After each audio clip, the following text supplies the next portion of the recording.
1, 2, 3. Banana. Grapes. I think I went on the free instead of after the free. So That's fine. That's fine. That's good. It works. Okay. Let me get my fucking questions up. Okay. Oh fuck! I didn't write the intro this time. okay, but before we get to the main event, before we get to the main topic, before we start asking all of the big questions that have been, I don't know, circulating maybe for a month or two or three or however many fucking 2 years. 2 years. 2 years. 2 years. According to that the fucking Discord message I saw in the video. Um, Before any of that, I don't know how to say this, but like, can we talk about Rayman for a little bit? Go. I. Like, Maxine, we're best friends now. What the fuck? I was thinking like, before I wrote down the questions, I was like, so I had a question that I wanted to write down of. I stalked your backlogged and I saw your Rayman rankings and I was like, oh, I want to talk about this. But I cut that. But no, yes, we're talking about Rayman now. Chat, everyone listening to this is no fuck Undertale, fuck Deltarune, Toby Fox is a fraud. We're talking about fucking Rayman. listen, Fuck you. they both I start hate with you. the same first letter. It's fine. Probably the same amount of No, they letters, actually. don't. No, it's Rayman and Ribbit. Oh, Ribbit. Okay, I was still thinking about Deltarune. Yeah, yeah. Oh, There no, we go. yeah, yes. So there might be some potential influence. There probably was some influence, but it's very subtle because, like, I don't ever fucking get the opportunity to talk about Rayman because none of my friends are into it. At best, maybe they'll find it like, Yes. at best, maybe they'll find it like okay. But like, I grew up with Rayman. I grew up with all of the fucking games. We're best And, friends like, now. Everybody, We're Forged in Fire. everybody talks about Origins and Legends. Everybody knows Yes, Rayman they only by talk about the UbiArt games. This is so vindicating. They do. This is so vindicating. And like, listen, those games are amazing. Like, I think that they're up there as like one of the best 2D platformers I've ever played. Especially Legends. Origins is like kind of like a prototype, and I don't like the bubbling mechanic, but like Legends refines all of that into like a very, very nice like dessert full of just really, really cool creative ideas. But as much as I love those games, I don't think that's Rayman. That's like some weird facsimile of like Rayman just happens to be there for some reason, and so do the other characters. Mechanically, they're most similar to a Donkey Kong Country, and aesthetically, they're like almost like Earthworm Jim-esque, and those work. But it does feel like a lot is lost because you're so, this is the exact you talked to the right person because I've been running a fucking 4-hour Rayman video. Is that Michel Ancel described Rayman's aesthetic as a mix of Russian, Chinese, and Celtic fairy tales, and then contemporary cartoons with Tex Avery as a notable influence.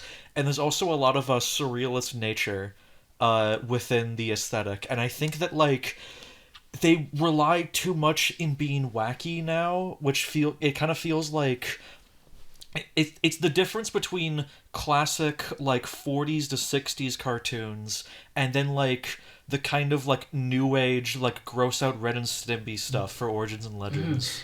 You know what I've noted? I've noted that it seems like this whole like idea of turning Rayman into a comedy thing. I'm not talking about Rayman 3. I'm talking about what Rayman 4 was originally supposed to be.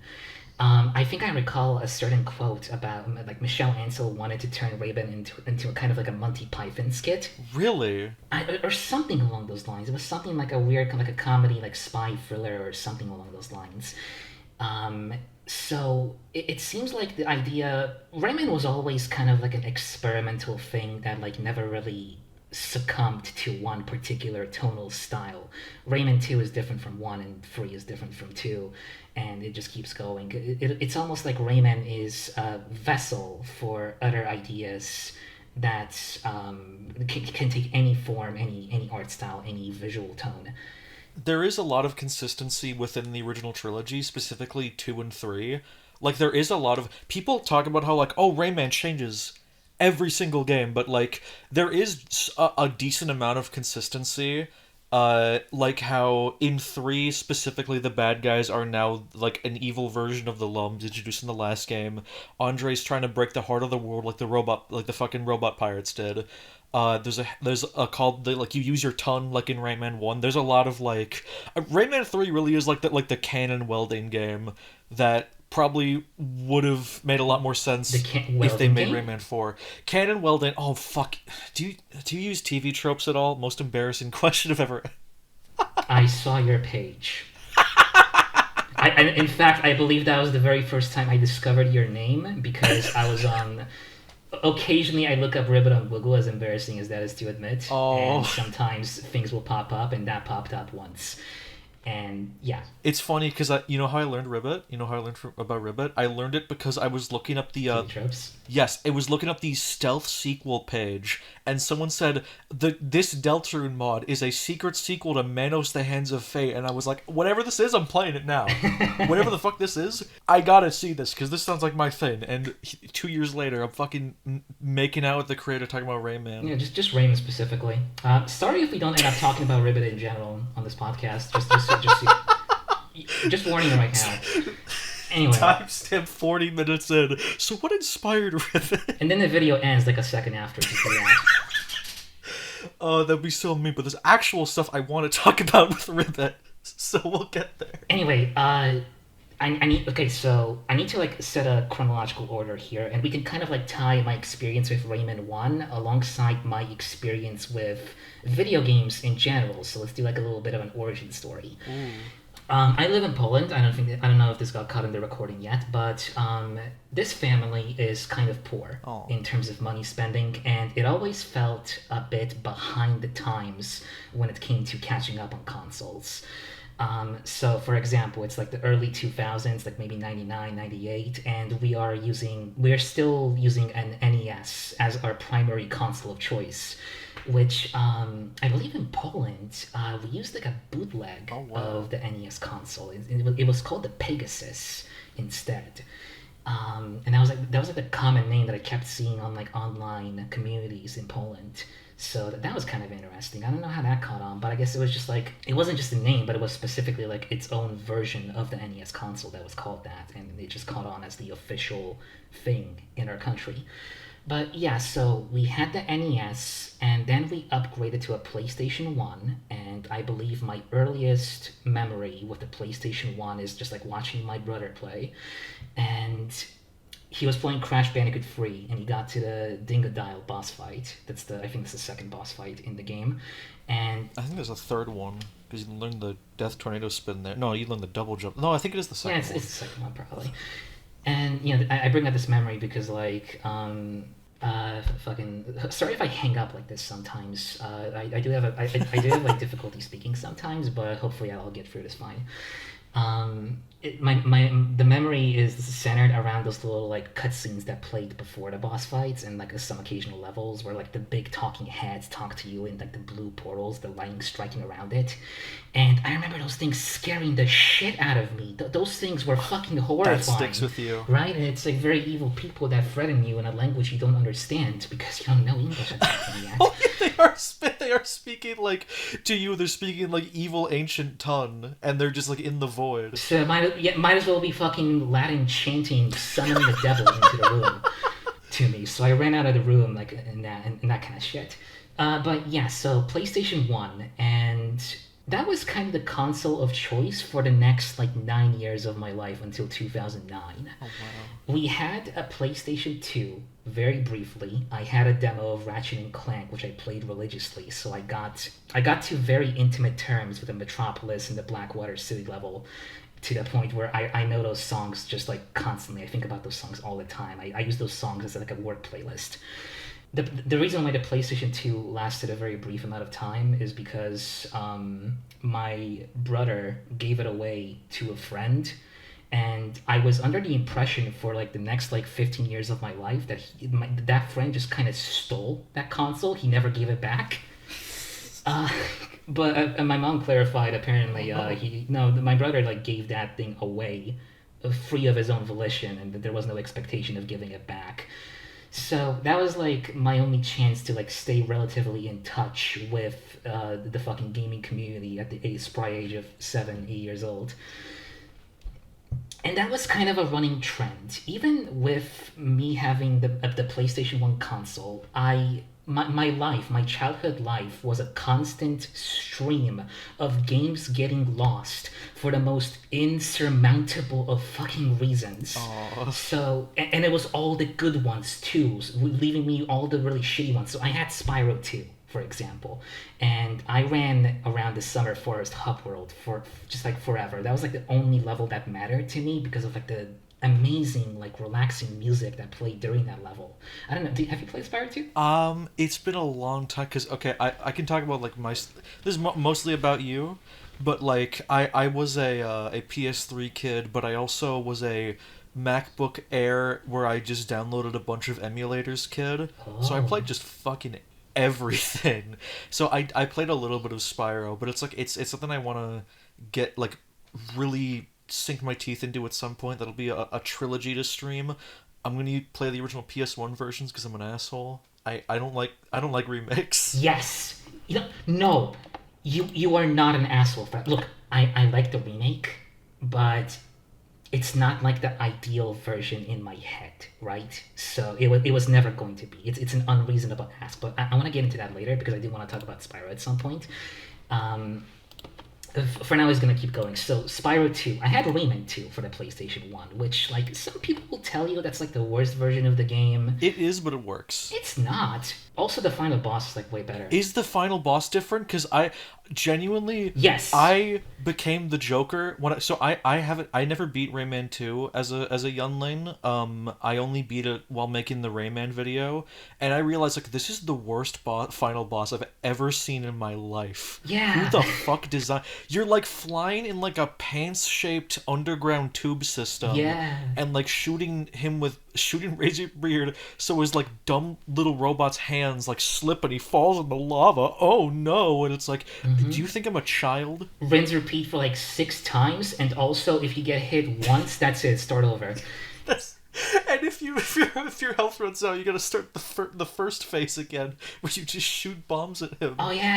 It's very mindless. It's very simple. Yeah, that boss fight is not very good. That's Rayman 2 The for you. PlayStation 1 version is much better in that regard. The final boss is like worth playing for that alone. What is it? It's more like Star Fox, I'd say. It's like a more of a shooter where you actually have health for one. Oh, okay. So you can take multiple hits without dying, and it's kind of like a very simplified bullet hell. With you shoot at him and he shoots at you and you just dodge and weave, and it's very cool. It's a very cool boss fight. But again, we'll talk about Rayman 2 more. We keep fucking. I need to get through this entire list without getting interrupted because we'll be here forever. So like Rayman 2, Spyro 2, I had Crash Free almost. There was a buddy of a brother who came by to sell us some PS1 game discs, and he had Crash Free, and I was so excited. I was so fucking excited because I didn't play Crash Free before, and we popped it into the PlayStation 1 to test it out in front of his buddy, just to confirm that it works. And I strongly feel that I would have been able to play that game until 2009 if it weren't for the fact that my brother decided to test out the underwater level first. Which I think is fine. I think it's a good level, but maybe that gave him a bad impression of the game, and so he was like, no thanks. And I was like, So I fucking got robbed. I had a disc of Final Fantasy VIII. It froze on the FMV opening, but that's okay. I don't think I would have gone that far in that game anyway, considering my language abilities at the time. What else? Jesus Christ, I had a fucking full-fledged copy of Tekken 3, which I stand on the high horse that it is one of the best. It is the best fighting game of all time. Really? I've only played a little bit of it. When was that? When was that?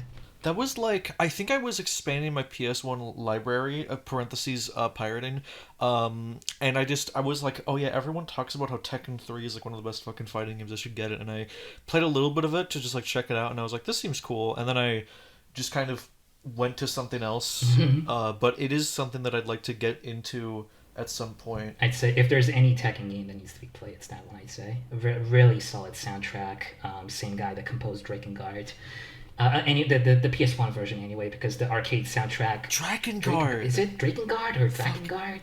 I think it's Drakengard because it's like dragon, right? You write it like a dragon. Yeah, I suppose. I mean, it is a Japanese game as well, so it's probably like a more Japanese pronunciation as well.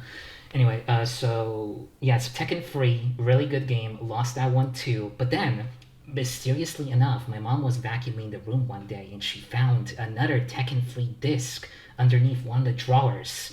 And that was amazing. I felt so excited to Loot yeah, drop. it's like fucking. You ever had that experience? The sudden game appearance behind one of your furnitures?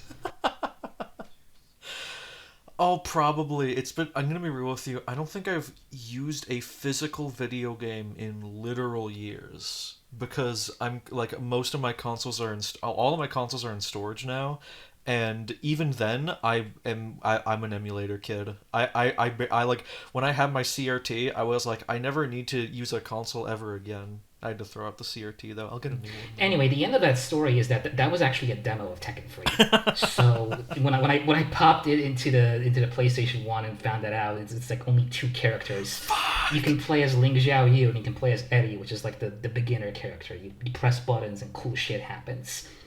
As a consequence of that experience, however, I got really, really good at Ling Xiaoyu with her combo moves. So if we were to boot up Tekken 3 via like the fucking Duck Station Netplay thing right now, I would probably kick your ass as that character. I would love to at some point. There's like, have you? Okay, because you're like a PS1 person. Have you played Team Buddies at all? Team Buddies. No, I haven't even heard of that one, surprisingly. Oh my god, it's okay. It's my favorite PS1 game. It's like it's hard to describe. It's kind of like imagine Pikmin, but there's like four captains, and instead of like making Pikmin, you make guns for them, Oh. and it's like a mix of like worms and Pikmin. It's very interesting, and you can like you have like a Minecraft crafting table at your base, and you put like cubes in it in different formations to make like you know like you put two down, it's a shotgun. You put like two vertical, it's like an extra buddy. It's so cool, and it's very like cheeky British sense of humor, and it looks great. And I think you would probably really like it if you can stomach a strategy game. It's Psygnosis, yeah, I mean, that makes sense. They had a really good output back then.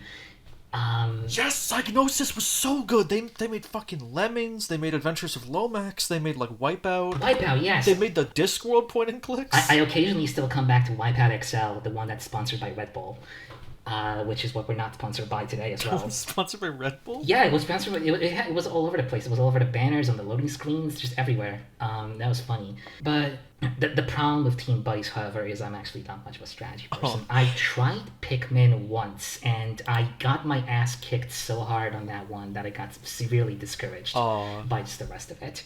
I might try it again, but like it needs like I need like an idea of how to actually play that game because I get overwhelmed by those kinds of games very easily. I could probably help you, and with Team Buddies, since it's like not as it's hard to describe. Someone once described real-time strategy games as almost they're like secret racing games because it's a race to get the best build, and that's kind of what Team Buddies is, but highly simplified. And like it's very fun, and I would recommend trying it out. And if it's not something you can stomach, that's like totally fine. But like at the very least, just like take a look at it and like immerse yourself in and like drool over the fact that there's pre-rendered cutscenes. Of course. I have a huge hyperfixation on FMVs. Which PS1 game does not have FMVs? Every single one had at least an opening.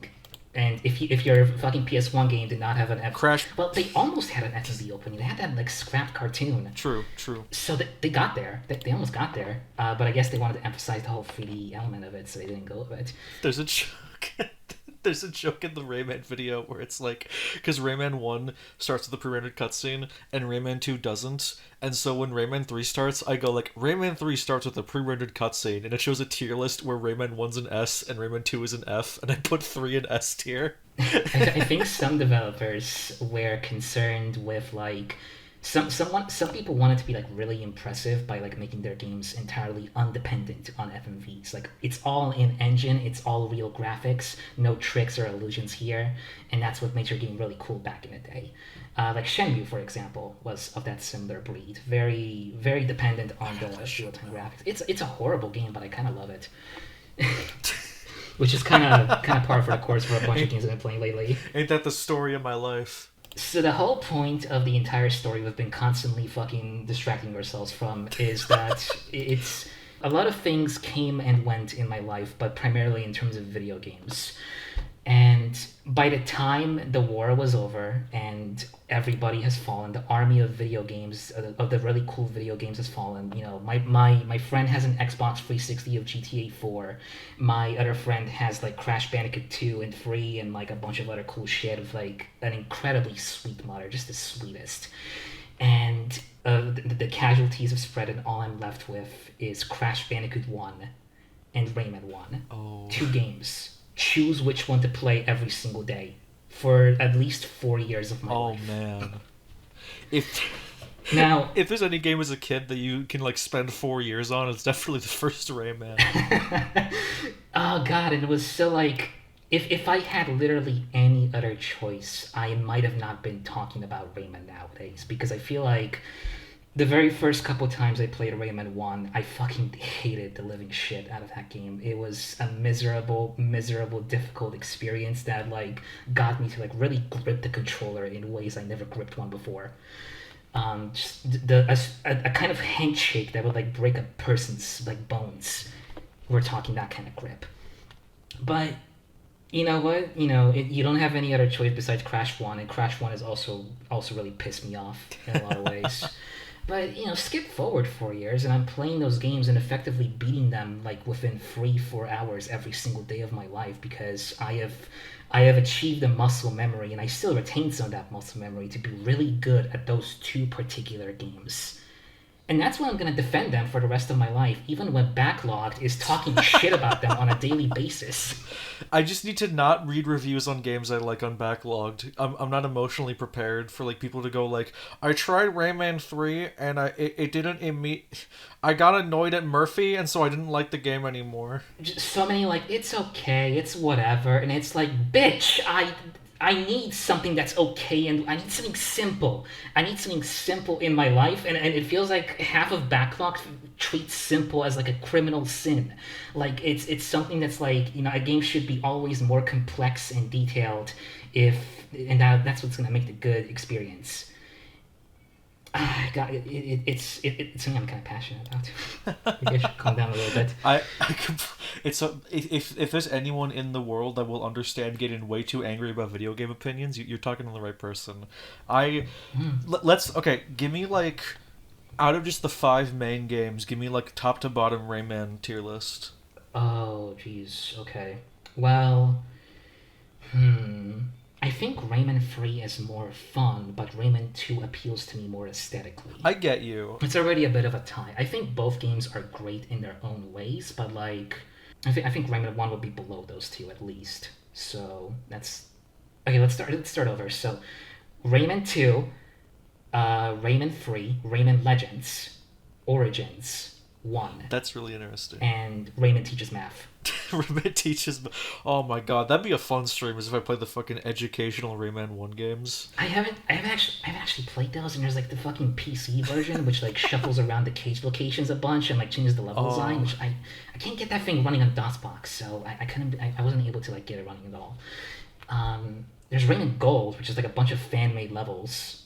Back when they had like a fucking Rayman 1 is like 8 different versions, and they're all there's Rayman, then there's Rayman Designer, then there's Rayman by his fans, and then there's Rayman Gold, which is Rayman by his fans and Rayman Designer, then there's Rayman Forever, which is like all this other shit, and it's like, what the fuck, I just want to play Rayman.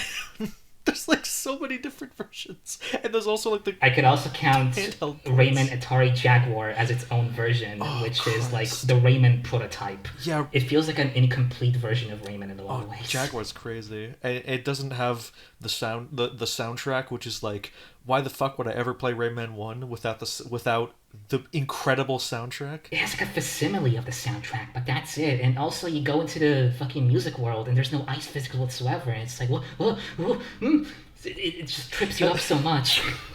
Have you ever played B3313? I've seen footage, but I haven't really felt the inclination to play it myself. Okay, the Jaguar version the music in it feels like those like awful MIDI like purposefully, to be clear, like purposely shittier versions of the main tracks in the game that are like slightly different and weird.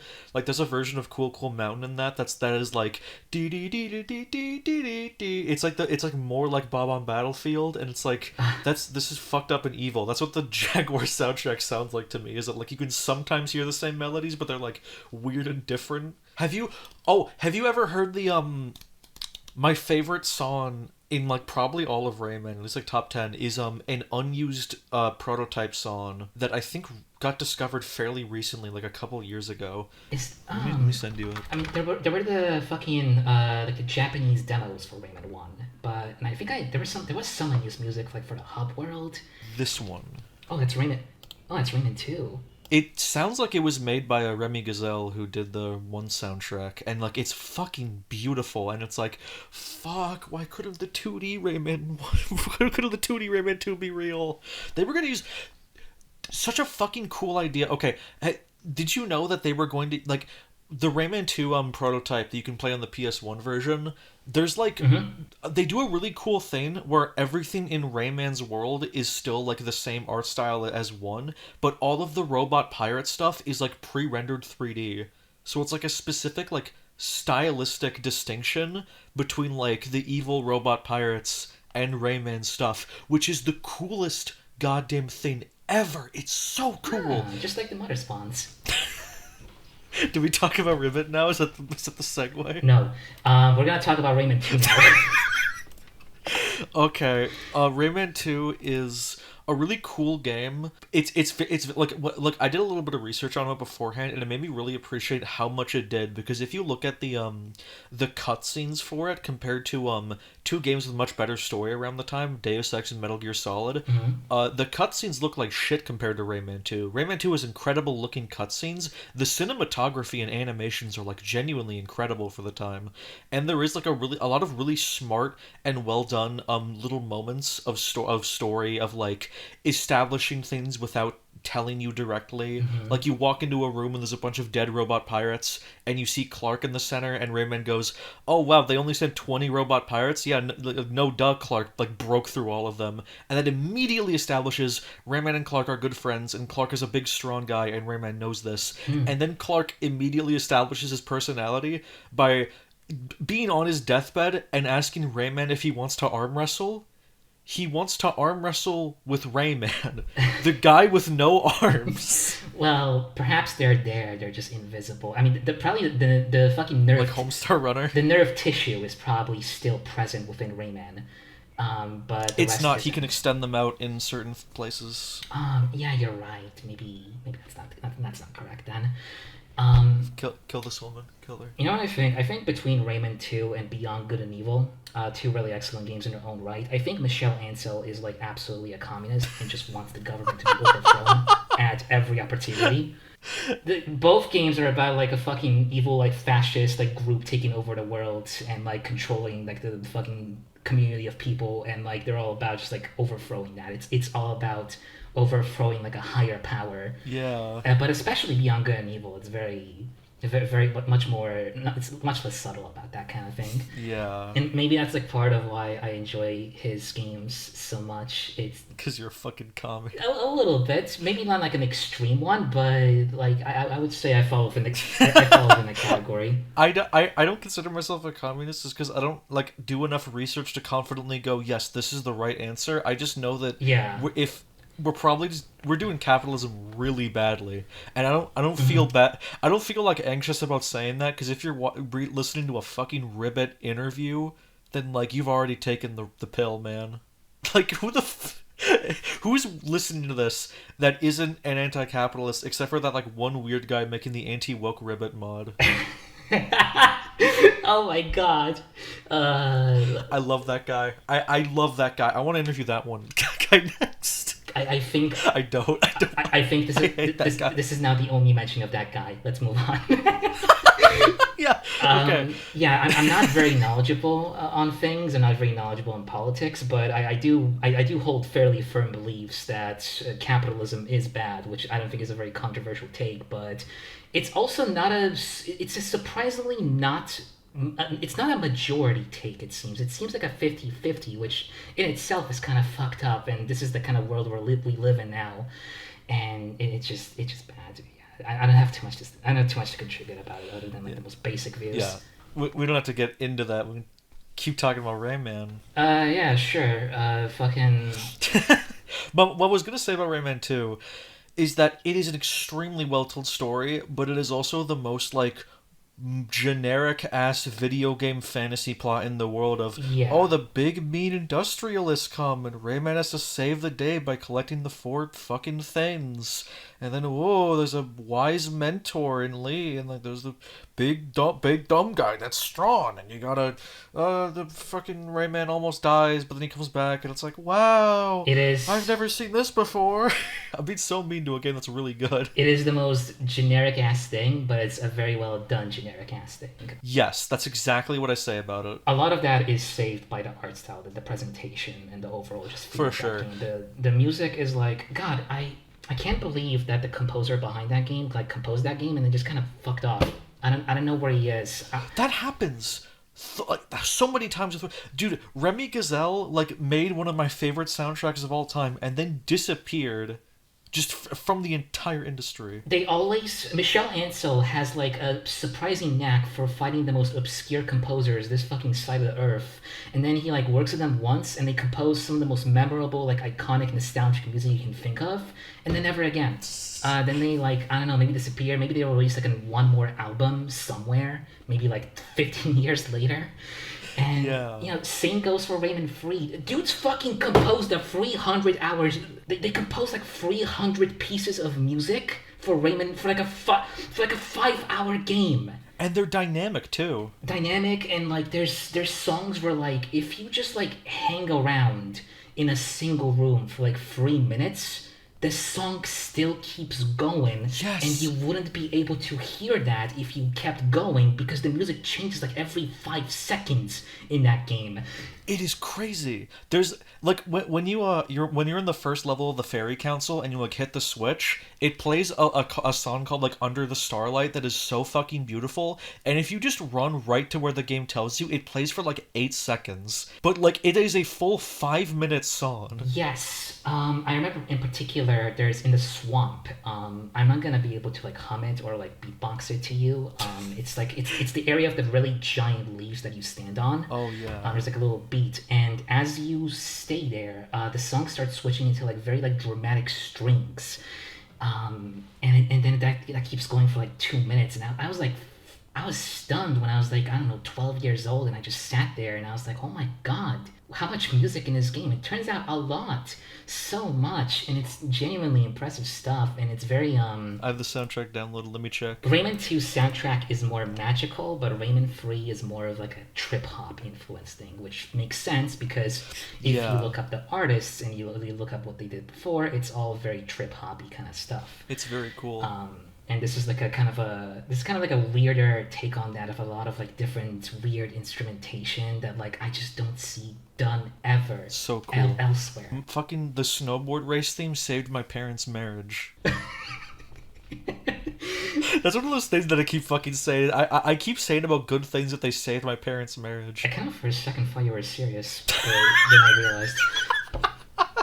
I was like, for a second, I was just debating, like, what reason could there be for that song to like stop a fight happening?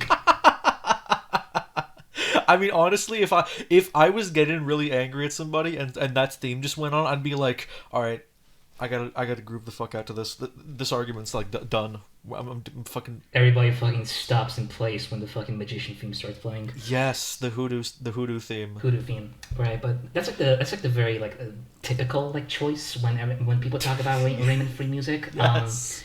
I think about the penultimate level of Rayman 3 is like the glow box. Oh my god, shooty thing. Are you gonna mention they're called the Armaguidons? Are you gonna talk about the ambush theme that sounds like a fucking monkey ball track on steroids? Armaguidons. I don't remember the names by name. It was just the turret section. Well, there's like multiple songs in the fucking turret section. That's the thing about the soundtrack. There's multiple songs. So it's like which one? Which one? But Is it the one where is it the one where it goes like the fucking wild ass like drum solo at the very beginning, or like yes, that's called It's an Ambush. yeah. That's the one. That's the cool one. I think about the one that happens. I think the one that's right after. Oh yes, that one's The called second turret section. that one's called I think Shootout in the Pillar Room. Yeah, sure, whatever. It's yes. There's just I think people do not give enough credit to how much was done for that soundtrack, and just how ridiculously varied it is. And just that game in fucking general. Yeah, a lot of it. Okay, so Rayman Free Talk. I have like 2 points that I want to talk about that I feel like don't get discussed very often. I think I know what you're gonna say. Can I want to say just like my big hot take about the game Okay. very quickly. It's just like a single sentence. Rayman 3 is a boomer shooter, and it does it better than almost every one of those. Straight up, like legitimately, I played retro FPS for all my life. Like I Duke Nukem 3D. Like I played it a million hours on my shitty MacBook Air. Like that genre has been through me like forever. Rayman 3 is like S tier boom shoot. I would put it like, I mean, it's my favorite game of all time, so like I put it above all of them. But like it's up there along with like Blood and Half-Life, and Duke 3D for me. Okay, so what my take on what Rayman 3 is like when we compare it to Rayman 2's combat, the Rayman 2 combat is very button mashy and like doesn't really take much thought. Fucking terrible. It sucks so Oh my much. god, don't ever play the PS2 version of Rayman 2. Oh, but by the way, have you mentioned yet how many fucking versions of Rayman 2 there are and how vastly different they are from each other?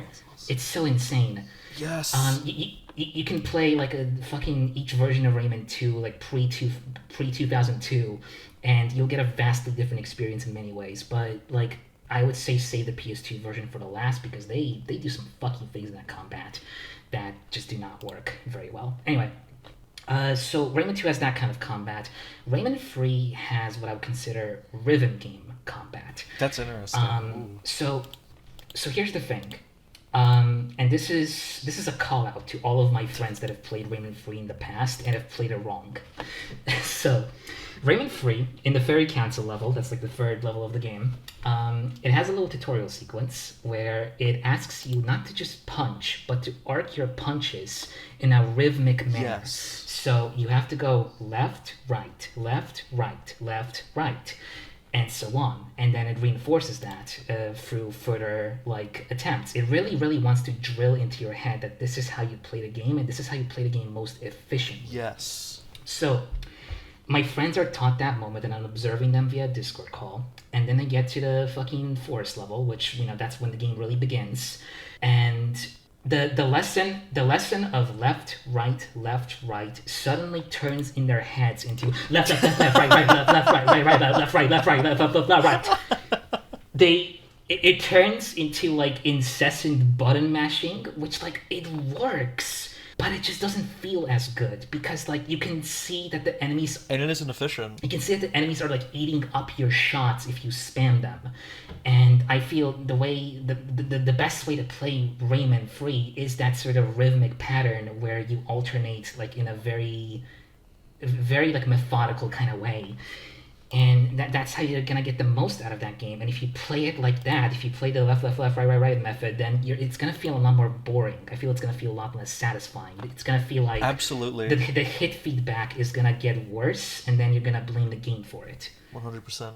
100%, dude. It's that, and also like once you learn that, and also like if anyone here like listening to this played Rayman 3 and just thought like the combat was all right, play it again and care about high score, because once you realize like, okay, so in order to get optimal score I have to get a yellow gem so I don't waste the high score stuff when I'm not in combo mode, but also when you kill an enemy you get more time to in combo mode than if you just get a little collectible, but also you get a point bonus if you kill someone in one hit. So there's not like for certain hoodlums you want to hit with a fully charged shot, like right out the gate, but that takes time. So it's not like, okay, so I gotta get this yellow gem and then I gotta keep charging and I gotta hit him and then I gotta hit this other guy. I won't have enough time to do another fully charged shot, so I gotta hit him as fast as I can. It becomes like one of the most addicting combat loops ever. And this is not even going into like the crazy shit that max score runners do. This is just like for a casual replay. Shit, I was gonna say something, but I forgot. Fuck. You poor thing. Pat me on the head, please. Um. Anyway, the second thing. Let's move on to the second thing, I suppose. The second thing I wanted to say is, and I think this is gonna be the first actual tie-in into like Ribbit influences. Ooh, yes. Have you noticed that Rayman doesn't really talk very much in this game? Yeah. He has like what, 10 lines, maybe less. Not counting random grunts, then yeah, I think like 10 lines. Yeah, and the little like celebratory victors, like yeah, go me, yay me, actually, yay me. I played with the Polish dub, for the record, so I actually have like a different idea of what this game sounds like. But it's very interesting because I actually consider the Polish dub better than the English dub. Really? I think some of the line readings in the English dub just aren't as strong, or they get a bit too gibbery and mumbly for my tastes. I get you. To the point where I can't understand some of the lines, and that's difficult with a game, back in the era where nobody thought that subtitles were mandatory for your video game. Yeah. The Polish dub was directed by the same guy who directed the Polish dub of Shrek. Wow. For some reason, and it had a bunch of those other actors in it, and you can tell because whoever that fucking guy is, I don't even know his name, but he does some incredibly excellent dubs with like really solid line deliveries. And really, really funny ones at that, which is like why I consider Rayman 3 funnier if you learn the Polish language. Well, fuck no, I gotta be that asshole. Mm-hmm. Except like the one fucking mythical like legend thing I have found about the Rayman 3 Polish dub is when you defeat the swamp boss, what's his name? Begoniacs or Rezov? Razov, yes. And the FMV cutscene starts playing where like Begoniacs start chasing him. Oh no. They didn't dub that one. Really? It's you play the Polish version and like everything is dubbed in Polish, but that one single cutscene is in English. The rest of the FMVs are dubbed. They just forgot about that one, I guess. They gave up there because they realized this is like the BDSM scene where like the character is implied to want to be like roleplay sexual assault with Razov, and it's like, nope, I don't want to dub this one. Yeah, that let's game, not think about that too much. very inconsistently funny because there are some hilarious moments, and then there's like you meet the Asian doctor, and it's like skip the cutscene, skip the cutscene, skip the cutscene. There's now that I think about it, there's some like much harsher language in the Polish dub. Now that I think about it, Oh really? Yeah, but maybe I shouldn't say it here. It's not like slurs, but like it is in a kind of like a weird like, is this game for kids? Kind of thing, like where it's like I don't think a kid should be hearing this word. And for anybody who's played the Polish dub, it's specifically the things that Begoniak says. Oh, is it like sex stuff? It's like in the English dub, she's like she calls you a pervert. She calls you something much worse in the Polish dub. The R word, but not the slur, the other harsh word. Oh. Yeah. Oh, okay. So like, there's certainly things I guess in both the English dub and the Polish dub that have not aged well by any recognition, but when it does hit pretty well. Absolutely. The fucking plot of Rayman 3 is really funny. Of just Globox ate the main villain, and we need to see a doctor. It's really creative. It's super creative. Anyway, so yes, it's Pim. So Rayman has like 8 lines in the game. I just want to say really quickly, this has been 45 minutes we've been talking about Rayman. Too bad. I'm enjoying myself. That's all that matters. It's content. It's fucking content. Listen, there's not enough Rayman content in this world. There just simply isn't. We are filling the gap. Yes. Don't worry, you'll be fed when the 4-hour fucking Rayman video comes out, and I say all of this shit again. Mm-hmm. Yeah, so Rayman doesn't talk very often in that game. So the way I kind of treat him is like, this is something that Spyro 2 and 3 do as well. They have a protagonist that is not technically silent, but doesn't really talk very often to the point where he kind of becomes more of an actions speak louder than words kind of person. Like you. And to me... like me? I hate that you named them you so much. Oh, god damn it. You should probably say you the frog for like big clarifications. Yeah, that's fair. Okay, like you the frog. Yes, exactly like you the frog. So there's like a general idea of like you the frog is not really a silent protagonist so much as I'm only gonna let him talk when I think the moment is raw enough to do so. Yes. There's something that Gabe Newell once said about why Gordon Freeman doesn't talk, and it's like if the player character just says all the things that you would, then you don't need them to speak. Yes, and you know what that brings me to? Like kind of on a spontaneous note. I have a bit of a vendetta against certain games of the modern age. Not for the reasons I think most people expect, not for the eye rolling reasons necessarily, but like Forspoken. I look at something like It Takes Two or like the fucking recent one, Split Fiction, and not Forspoken. I don't know what Forspoken is. I also look at games like Ratchet and Clank Rift Apart, a lot of Sony's recent output like the God of War games. And Nobody shuts up. nobody shuts up. And but I brought up It Takes Two and Split Fiction in particular though because those are co-op games. There are two people that are required to play those games at a minimum, which means there is an opportunity already there for you and the player to make your own banter. Yes. So when the characters make the banter for you, what does that leave for the rest of us, for the player, for their personal thoughts on what a game should Yes. be? Absolutely. And what they observe in it. I don't need a fucking character to tell me how beautiful your graphics look.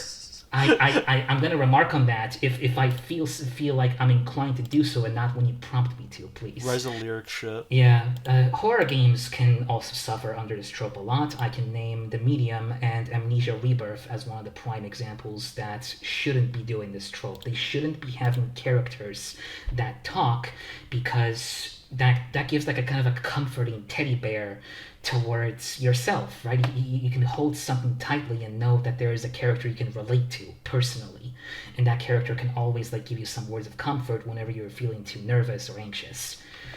And every now and then isn't bad. It's like whenever you take like two steps of progress, that's when it gets horrible. With my game and any potential other game that I would like to make in the future, I would really like to push that idea of like even if I have the highest budget to allow myself like a phone book size script where characters talk everywhere and all the time, I think I would still rather prefer a game that is like mostly mostly text, but also like has plenty of moments where you are walking and you are not talking. Yes. So this is a thing I've always wanted to experiment with. Is I've had an idea for years of an action RPG that's essentially like I want to say Deltarune, but I think Kingdom Hearts would be a good comparison. Basically, imagine like an RPG kind of Deltarune-esque of like you and your two party members that like go through their big arcs, except that like the single player is that, and then the multiplayer, those two companions are replaced by other players. So you sacrifice the story of the game for the story of you and your friends going through the game. That's something I've always wanted to experiment with, and I think that'd be really interesting for an action RPG. Where was I? Sorry if this sounds like I'm ignoring it. I just didn't have like something to respond with. I listened though. Say thank you, Gabri, for showing me this. You're so smart and talented. Sure. Anyway. Ouch. Listen, we gotta earn our glazes, right? We gotta earn our glazes. Frowning right now. No, it's you're cool. I think you're a cool person. Actually, the reason why I like wanted to do this podcast is because like I did the research in the form of like watching a couple of your videos, and I was like, man, this lady is scarily aligned with my personal tastes. So I feel like really, what got you to think that? Well, just the fucking random tangents you go in your videos where it's like, here's this random game that I also like, and it's like, shit, I also like that one. The Rayman Free being one of your favorite games of all time was a really interesting topic, like fucking point of discovery for me, because it's like, oh, okay, so we are delving into we are going to be delving into some topics that few delve into, and that is very exciting to me. Please, I could only take so much. Getting my fucking feeding my ego horribly. Okay. Please. So I love it though. I live for it. So going back to Rayman Free, what I think 51 minutes in. who cares?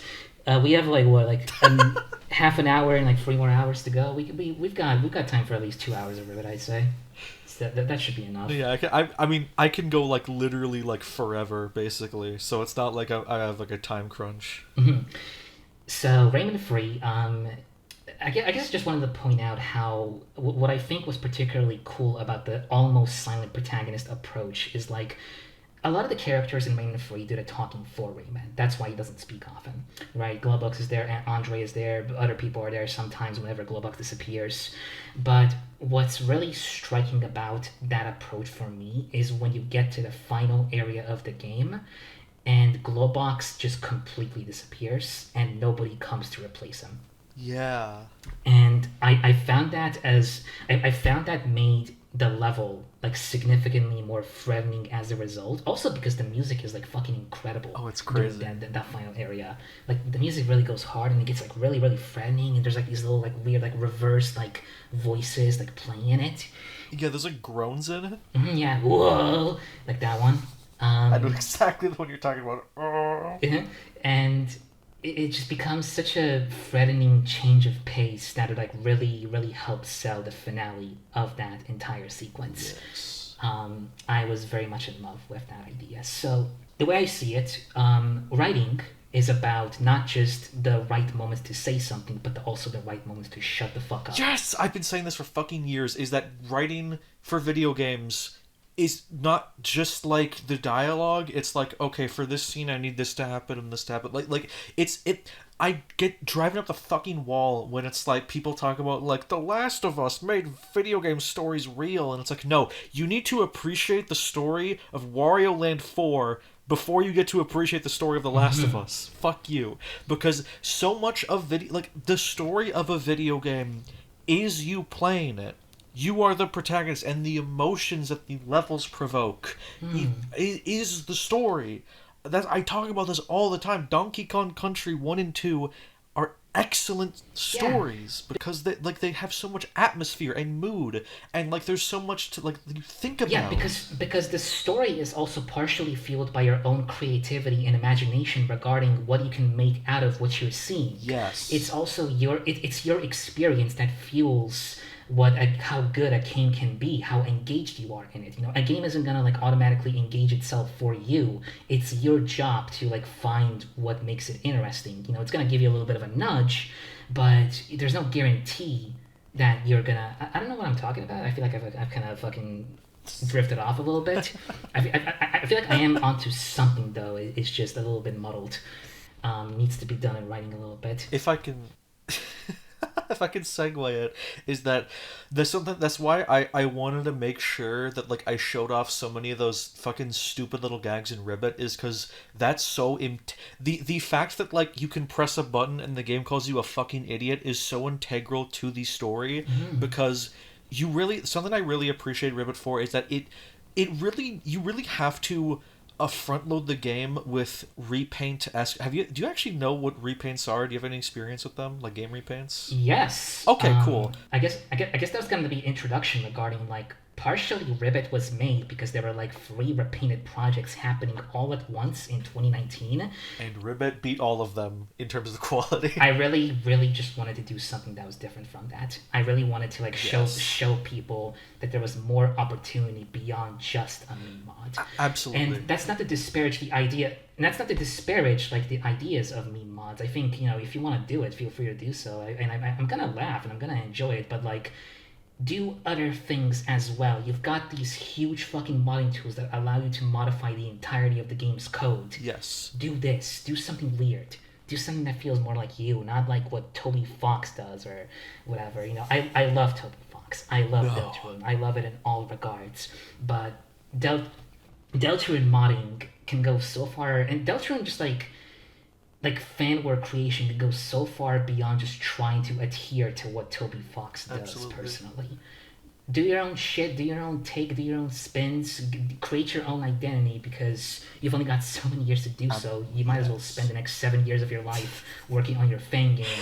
You might as well fucking do something that feels like you during that particular period of time.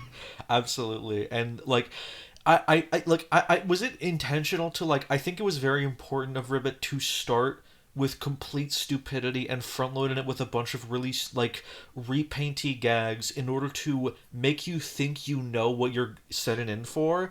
And then there's a lot of like what the fuck is this moments. The first one is probably entering the I don't know what you call it, the land of the dead, I guess, with that weird ass like sequence. Yeah. I guess it's kind of like I interpret that scene as kind of like the world pulling you in a kind of a way. Yeah, it's like there are two minds of this. There was the kind of partial cynical part of me that felt like nobody would play my mod if I did story stuff only. Oh. I felt like I was a relatively unknown name, and it was like too weird to be able to sell it to people. I don't think it would like catch most people's interests.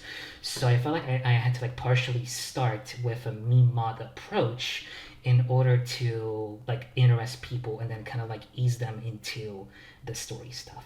On the other hand, though, That's really interesting. on the other hand, though, I did enjoy my time doing those things, and I went really wild. Yeah. Because the tools got more like complex after like the first couple months of using them, and it opened up a lot of like exciting opportunities to do some really stupid shit, really funny shit. As stupid, I often use in the terms of like affectionate. Oh, of course.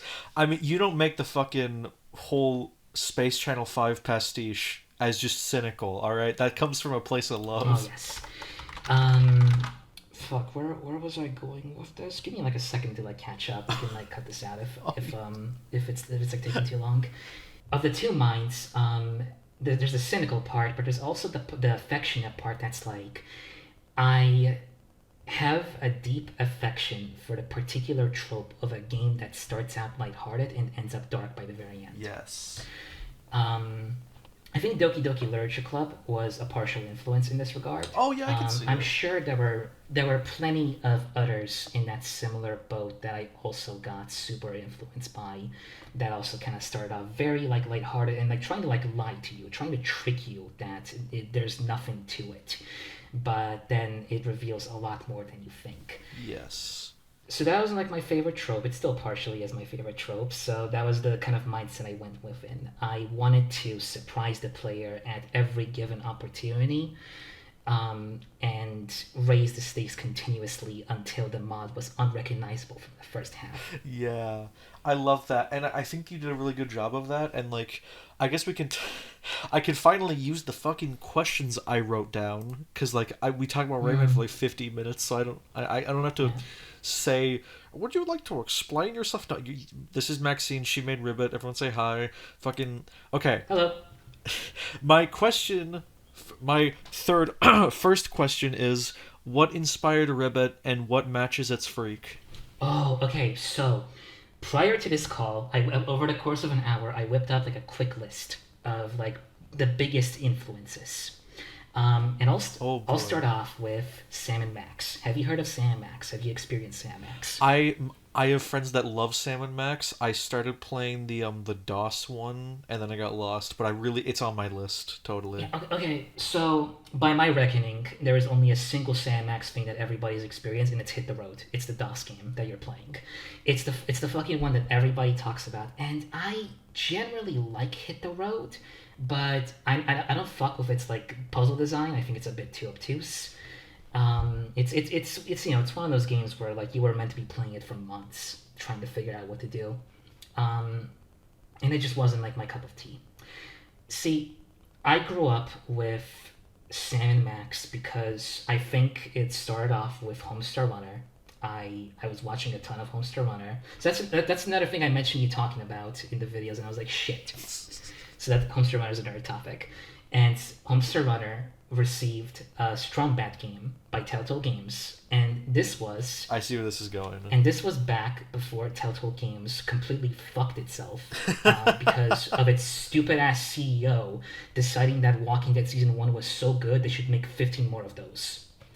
And they did that on a very big crunch, and they did not care for their employees. Uh-oh. They did not care about their engine. They used like their fucking 15-year-old engine forever, and it was like horribly optimized in a lot of regards. Until eventually people got so burnt out by this whole like choices tell your experience bullshit that like it just They just died, and the sales got very, very low, and they went bankrupt. It was a tragic tale by my reckoning, because the way I see it, pre Walking Dead, Telltale Games was in a sort of golden era of incredibly accessible point and clicks that also happened to be really, really enjoyable and entertaining. Yes. So one of those was Sam Max. They released 3 seasons of those games. I think the first season had 6 episodes, and the rest have 5. That is 5 episodes. I'm not gonna introducing somebody to the Telltale Games version of Sam Max is a difficult process because season 1 is kind of rough, and it's funny to think about this because I feel like I have raised myself on a lot of media that starts off as difficult to recommend only to like improve in quality as it goes on. Yeah. So that's another influence for Ribbit. That's another Ribbit influence for you. That's kind of incidental. It's like the thing that gets better as it goes along. So Homestar Runner begins as a bunch of like really, really like fucking late 90s flash animations in every way possible. Fucking the first impression you get of Homestar Runner when you like begin the boxing cartoon that they released for the first time is the loudest rock guitar music in your life that like completely blows out the rest of the fucking characters talking. It's horrible. But then you get to the later cartoons and you see them constantly experimenting with different styles. Yes. And it's really fascinating stuff. And until they eventually settle on the one thing that works the best for them, until they eventually procure a style. And then that keeps going until the Tandy era, the Compy era, the Lappy era. And the Lappy era is where Homestar Runner reaches its stride. Absolutely. And from there on out, it is nothing but the best. Maybe like late Compy era is also like pretty good because like Virus is like iconic. Yeah. It's a very iconic cartoon. But Sam Max is very similar in that sort of way where you boot up the first episode and the remaster does some things to make it more palatable, but for all intents and purposes, it is the worst that Sam Max has to offer. Like ever. Not even out of the Telltale game series, just like out of everything. Out of the cartoon, the Hit the Road game. It like the first episode is like a bunch of like washed out former child stars called the Soda Poppers who have a big soda addiction because they couldn't do alcohol. And one of them has the gimmick of being really nasally and like me, for instance, and they have a fucking gimmick of like being very, very smart and up their ass. The other has the gimmick of they pee themselves a lot. Oh God. And the third one has a very horrible on purpose voice, but just because it's on purpose doesn't mean it's very good to listen to. Oh, and dear. so basically, the entire episode is like killing them. Or, well, no, not killing them, but like fucking them up with like a boxing glove or a bowling ball or whatever. Murder them. And I always describe it as like a very early Simpsons era, like the first season of Simpsons kind of thing. Oh yeah, I get where you. it's like the voice for Sam has like a weird voice direction that feels like more noirish, but also a lot more monotone and less expressive. The voice actor for Max was only in this one single episode before he had to bow out because he had like he came with some sort of infection in his voice. He couldn't voice act for a while. Oh wow. And so they had to replace him with the second episode, and for the second episode. And the second guy stayed for the rest of the seasons, but it's not until episode 4 or maybe 3 that Sam Max, the Telltale games, kind of start to get enjoyable. And episode 4 is a particular case. Everybody remembers that one because it was like the one that was free. And it was really fun because the whole premise is that the fucking statue of Abraham Lincoln gets reanimated and you fucking fight against him in like a presidential debate. And then you gotta like blow him up because he turns evil. It's. I think I've seen like. Do you know what a Ryu number is? No. Okay, so basically, do you know what the game 6 Degrees of Kevin Bacon is? Nope, not that either. Okay, well, basically, 6 Degrees of Ryu is a joke crossover thing where the idea is that you can connect almost any character that has appeared in a video game to Ryu in 6 degrees. So, say Mario and Ryu appear in Smash Brothers, that's a 1 Ryu number, and then like some basketball player appears with Mario in NBA Street Volume 3, so they have a Ryu number of 2. There are so many random ass real people that appear in Ryu numbers. Like if you connect to Santa Claus, you have an easy Ryu number because he's in a Minecraft skin pack and Ryu is too.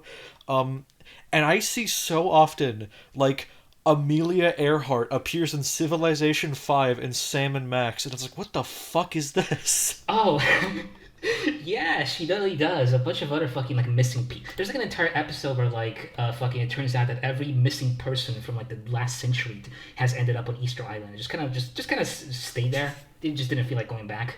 But yeah, so it's like I'm kind of going on a downer note by saying that like I'd say season 1 and 2 and 3 have all kind of like this stink of being a byproduct of its time, in the sense that there's a bunch of jokes that aged kind of poorly, and also a lot of jokes that are reliant on the pop culture that was present at the time. Oh dear. Which means there's a bunch of referential humor and a bunch of name drops that the current generation is going to look at and it's going to go, who's that? And it's, it must have been funny to somebody back then, but it's not really funny particularly nowadays.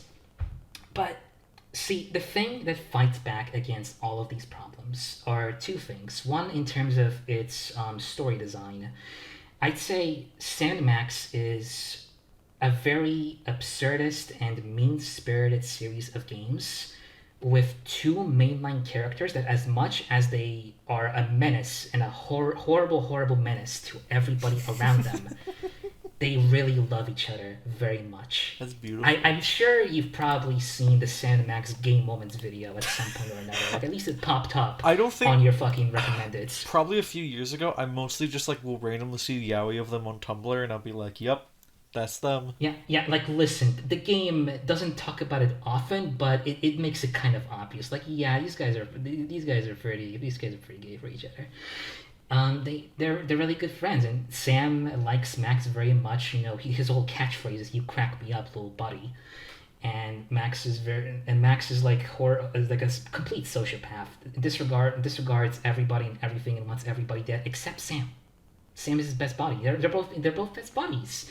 The joke I love, I think this is from the DOS game, is that like you throw a bomb out the window and Sam goes like, did that hurt anybody? And Max looked down and goes, nobody that we care about. Yeah, there's a lot of jokes like that in this series. So it's a game about very mean-spirited people that also like each other very much. So that's the one saving grace. And for like a bit of a cartoony aesthetic, the interesting pull and the part of the absurdism and surrealism of these games is the oddly verbose language that Sam and Max utilize across the entire game. Like there are many words I have learned from these games. There are many words I looked up because I had to, because they speak kind of like not because they want to sound smart, but because English as a language is very fun. It's a very fun language that you can play around with in a lot of varied ways. This sounds up my alley. And this is something that I took very much to heart in terms of Ribbit. So, one of your questions in the video was regarding, is Noino British? You gave him like a British voice, which so it's just like something that I was really, so that was actually my friend Roxy voiced Noino, and she pitched the idea of, I think Noino should put on a fake British accent until he reveals himself at the Susie and Lancer fight, and I immediately went, you're a fucking genius, we're doing this now. I haven't even noticed that. What the hell? Some people didn't notice that, but it felt so fucking cool to do that. Okay, to be fair, I guess like I skipped those moments because I already knew what these characters had to say. That's fair. I'm sorry, Roxy. Your voice acting was good from what I've heard of it. There are just a lot of moments where it's like, I don't want to listen to somebody read my own dialogue. It's kind of embarrassing. It's okay. I wouldn't hate myself the entire time if I were in your position. Oh, when you were like trying to explain the fucking like you know the legend scene, the one where like there's the whole big exposition with the Japanese artwork. Yeah. And it's like you were trying to like wrap your head around it, and it's like, oh god, I have like an intense urge to skip this, and like I kept pausing the video like every 5 seconds, and I had to just like take a step back, like look at what's in blue sky, and then I had to like prepare myself again for it. It's like so it's so weird to see somebody like try to decipher my fucking nonsense that I had to like I kind of had to like fit it within with the constraints of the original scene with the same amount of lines of dialogue and the same like amount of artwork present. It was so difficult, and yeah. But where were we? Yeah, Noino. It uses a few British words, and by my reckoning, my personal fanon voice for Noino, not it can vary depending on what you prefer. It's an angry like New Yorker, basically, very thick, like kind of. I think you said this on Blue Sky, yes. Yes, because I heard like a let's player or a streamer do this voice like several years ago, and I thought this seems perfect.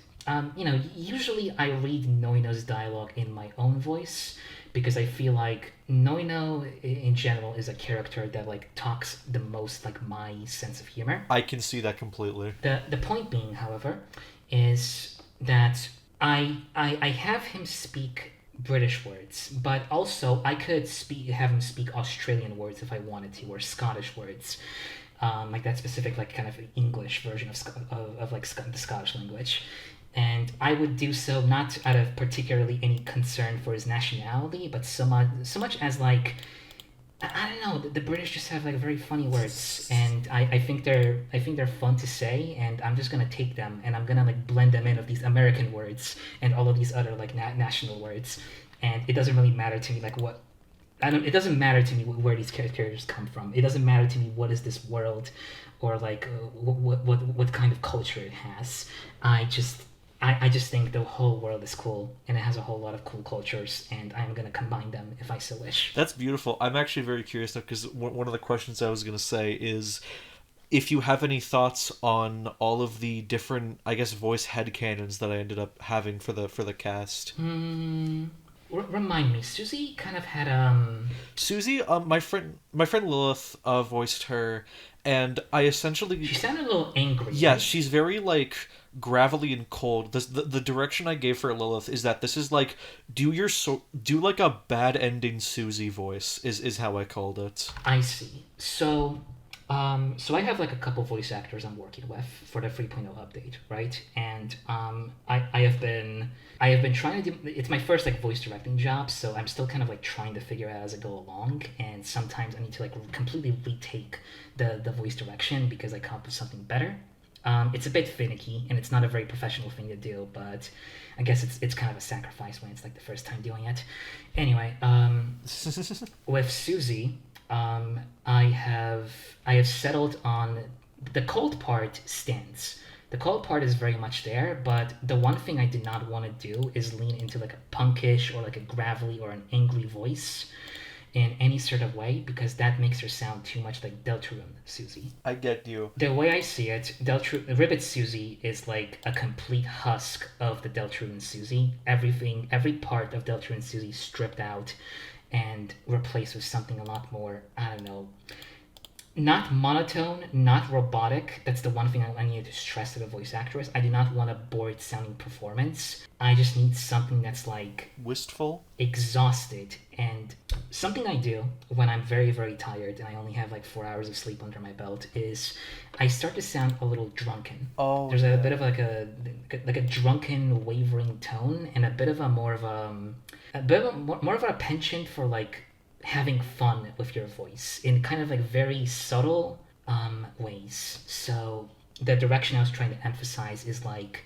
kind of weird, unnatural wavers of tone. Sometimes you'll go a little bit higher up, and perhaps it might not fit the exact tone, but it makes her sound a little more interesting as a result. And sometimes you lower your voice in like weird, kind of like almost frightening ways. But then I'll just go back to like a very kind of very calm, relaxed, kind of gentle voice.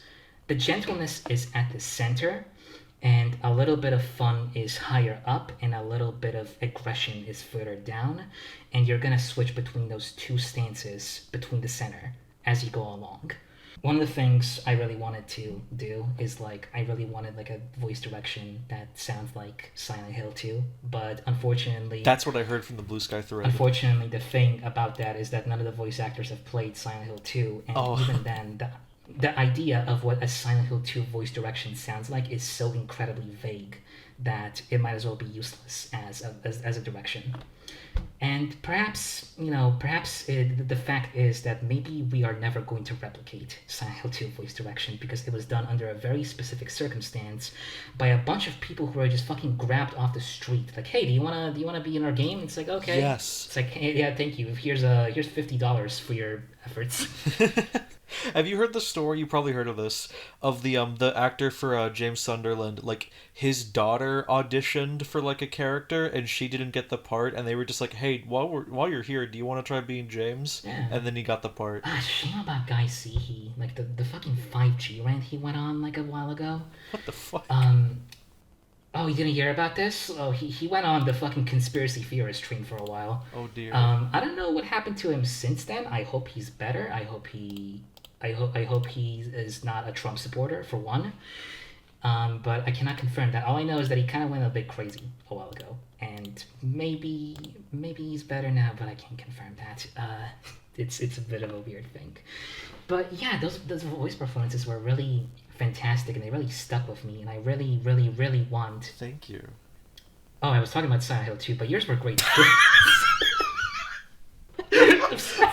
ego streamer. I guess I said the word anyway, and so we thought we were coming back onto the two other fucking topics we were on. Yeah, I have to still find a way to segue this back in Sam Max, by the way, because I haven't finished fucking detailing the reasons for why that thing is Ribbit adjacent. Yeah, I guess. Fuck. Okay. We'll just cutting to the question again of what inspired Ribbit and what matches its freak. For those who not in the know, this is a non-linear way of storytelling. What we're doing right now. This is an open world podcast. If you want 40 more minutes of Rayman, skip to 2 hours and 13 minutes. Thank you very much. Anyway, so it's a fucking nightmare. So Sam Max is a bit of absurdist language. It's a very playful language with two characters that are simultaneously horrible but also very loving towards each other. And that is the big pull. The second pull is that those games are perfect for people who hate point and clicks because they're in very, very contained spaces given that they're episodic games. Which means most of them last like 2-3 hours at most. And which means they only have so much space to do what they can, and they often reuse locales. Which means you run into a situation where in every single episode, the street is your hub world. And on your left side, you have Sybil, the therapist, and on the right side, you have Bosco, the paranoid conspiracy theorist 5G shopkeeper. And every single episode, you walk out into the street, and at some point you get into a very, very comfy routine regarding, I wonder what Sybil is up to this episode, or what is Bosco up to this episode. And it becomes very entertaining as a result of that, because you can get familiar with this game, which is something I feel like Hit the Road does not let you do, because you keep traversing into new locales. And it keeps like overloading you with like a bunch of things. So these games are very compact. They drop very, not giveaway hints, but very, very like nice hints that you can kind of like go aha towards, and you can kind of like intuit your way around it.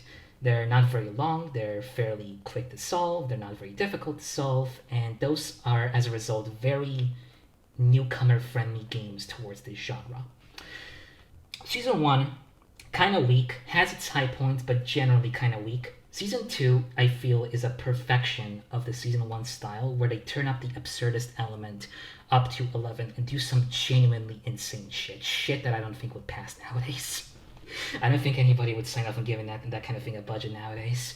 It's insane, it's a little weird, it's a little uncomfortable at times, but generally speaking, these are intensely funny games that I hold up. I guess I have a lot of like nostalgic bias for, which is why I'm a little more forgiving towards them.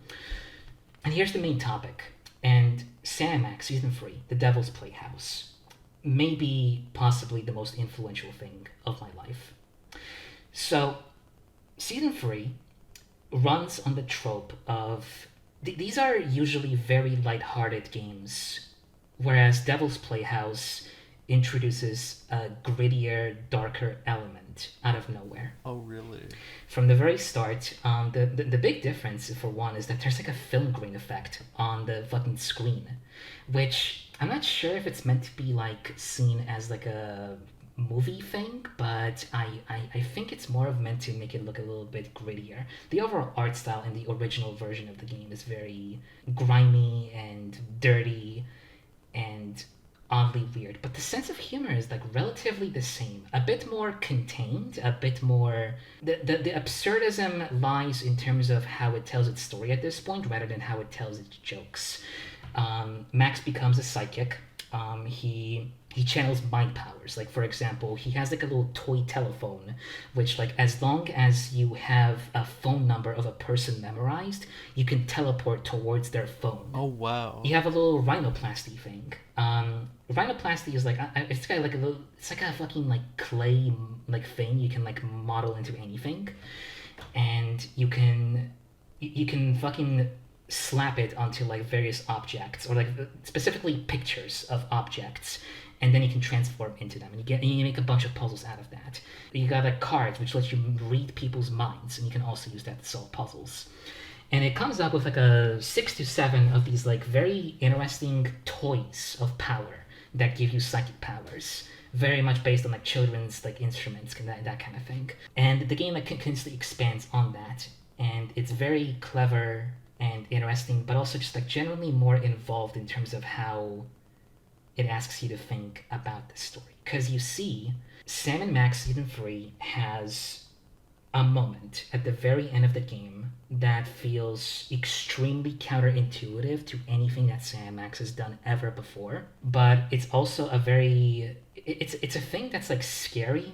It's kind of unnerving to a certain extent. The music helps sell it too. And it reaches a kind of climax that like really feels unnerving and kind of makes you think about like the dynamic that these two characters have between each other in a way that previously was not thought before. Oh, wow. And the crazy thing about that, and the thing that I really care about, is that this has been hinted at from the very beginning of the game. The ending that the game goes for is being waved right under your nose at every given opportunity. I mean, there's some more obvious examples of like, there's a fucking feature vision viewer, but sometimes it uses that to misdirect you and doesn't quite tell you the feature. Or maybe it gives you a feature that does not actually come to happen, but might have happened if you took this specific action, for example. It's a linear game though, so it's purely from a story context. Very cool. So that really struck with me. That's that feeling of like, I feel like I have been warned in a very intimidating, menacing way the whole way through the game, and I wasn't even aware of it. I can see. Yes, this is what I was talking about in the video about Ribbit. And then when you replay the game again, you start seeing these hints. And now the context of the entire game is being recontextualized with this idea in mind, that it's all been leading up to this one specific moment, this one moment in the whole story. And there's something that kind of like fills you with a sense of dread regarding that. There's something that makes you a little sad when you think about it. Sad, scared, all these different feelings. And those feelings I have carried heavily into Ribbit's execution, which is a game about a thing that is being waved right under your nose at every step, until it finally slams you with it, and then you replay the game again, and the context is now different. It's multiple things too, because that's like with the gift, that's with its connection to Manos the Hands of Fate. Oh yeah.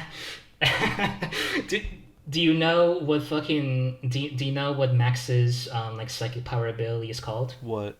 The gift. No shit. I'm not sure if I like subconsciously decided that idea, but it's certainly a coinkydink, isn't it? That's crazy, because yet like it's both how the gift is recontextualized, especially you did that perfectly with the text files. Mm-hmm. That is one of the coolest things I've seen in a game of like, oh, what do you mean something's in my line folder? What the fuck? Okay. I don't hear compliments for that part of the game very often. It made me shit myself. It's surprising, but I'm glad it went for like the exact effect I wanted to go for, which is like, here's the thing that's been there all along, and now and now you're gonna read it, and now everything is gonna change in your life ever, and then you're gonna walk into it a changed person. It completely like now. everything makes sense. There's literally only like one or two loose threads in those text files, and it's like, who the fuck made this orphanage, and what is the deal with Noelle and Susie? Are like the only two questions I have from them. Well, actually, can you repeat those questions? I want to see if I can answer those, or should I refrain? Okay, you can answer them if you want, unless it's like something that like gets like unless it's like a thing that like gets openly. I'm sorry. I kind of like I zone out for a second. I do that sometimes. Oh, you mean like please? no, okay. So my main two questions from the text files, don't worry about it. I have fucking ADHD. Are I feel like I have it too, or at least to some extent. I'm not like officially diagnosed by anything, but like Maxine, I've been talking to you for an hour and a half. Yes, you do. it's probably ADHD Yes, or autism or something along that spectrum. I'm not sure, but it's probably both. I've been talking to you for an hour and a half. You definitely do. But anyway, my questions were: number one, who the fuck made this orphanage? It might be the cult of Manos, but it probably isn't, because it's implied that Mary having a connection to the orphanage is like why they were such a good like master. Okay, first question. So that one I can answer because I don't really think about that question a lot. I attribute it to I guess I attribute it to a fairly convenient device to like set this story into, with no real consideration for who was the mysterious benefactor that did all these things.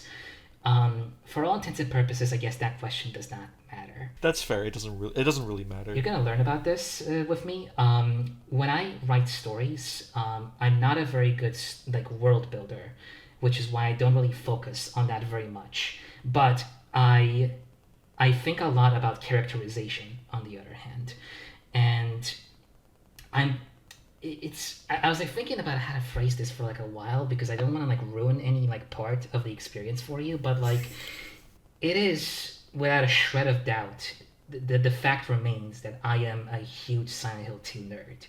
And a lot of that kind of bleeds into Ribbit in terms of how it writes itself, which is a lot of it is about its characters. And a bit of it, not the core idea of it, but like a throwaway concept that is there present as like a side thing, is that idea of a world that is being shaped around its characters. So that plays particularly in the sense of You the Frog. But I'd say it plays with with like at least one or two characters as well. I'm not gonna say who, but like it does exist in that sort of way. The recap thing. So we talked about this a little bit, and we need to save the your future incident, because there's things I want to say before okay, let's move on to the next question. For now, I'll say that I'm less mad about it now that I've like had it explained to me. Okay. Because I'm like so anxious about that. It's like, oh man, what if I just took down their favorite game of all time into being like just a good game now?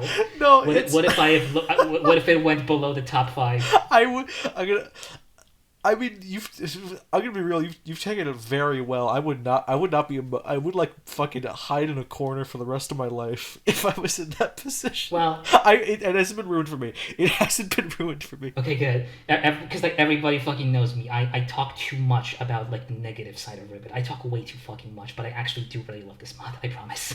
Yes. Okay. My second question is. And this is probably... I think there was a Noelle dialogue I actually missed in my playthrough, because my friend found it before me. But what the fuck is the deal with Susie and Noelle? Susie and Noelle? Just like relationship-wise? Or like past-wise? Yes, because there are implications that they might have either been together at some point or had feelings for each other. Specifically, I'm going to cite sources in your own fucking story.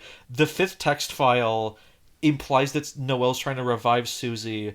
And Susie says in the fountain scene that she wants to be there for Noelle, so it's like, what the fuck does that mean? Okay, so, gonna keep it vague, because the 3.0 update actually does go into this. And there's a scene there that I really, really love in terms of its execution and its writing, and it's gonna be really cool.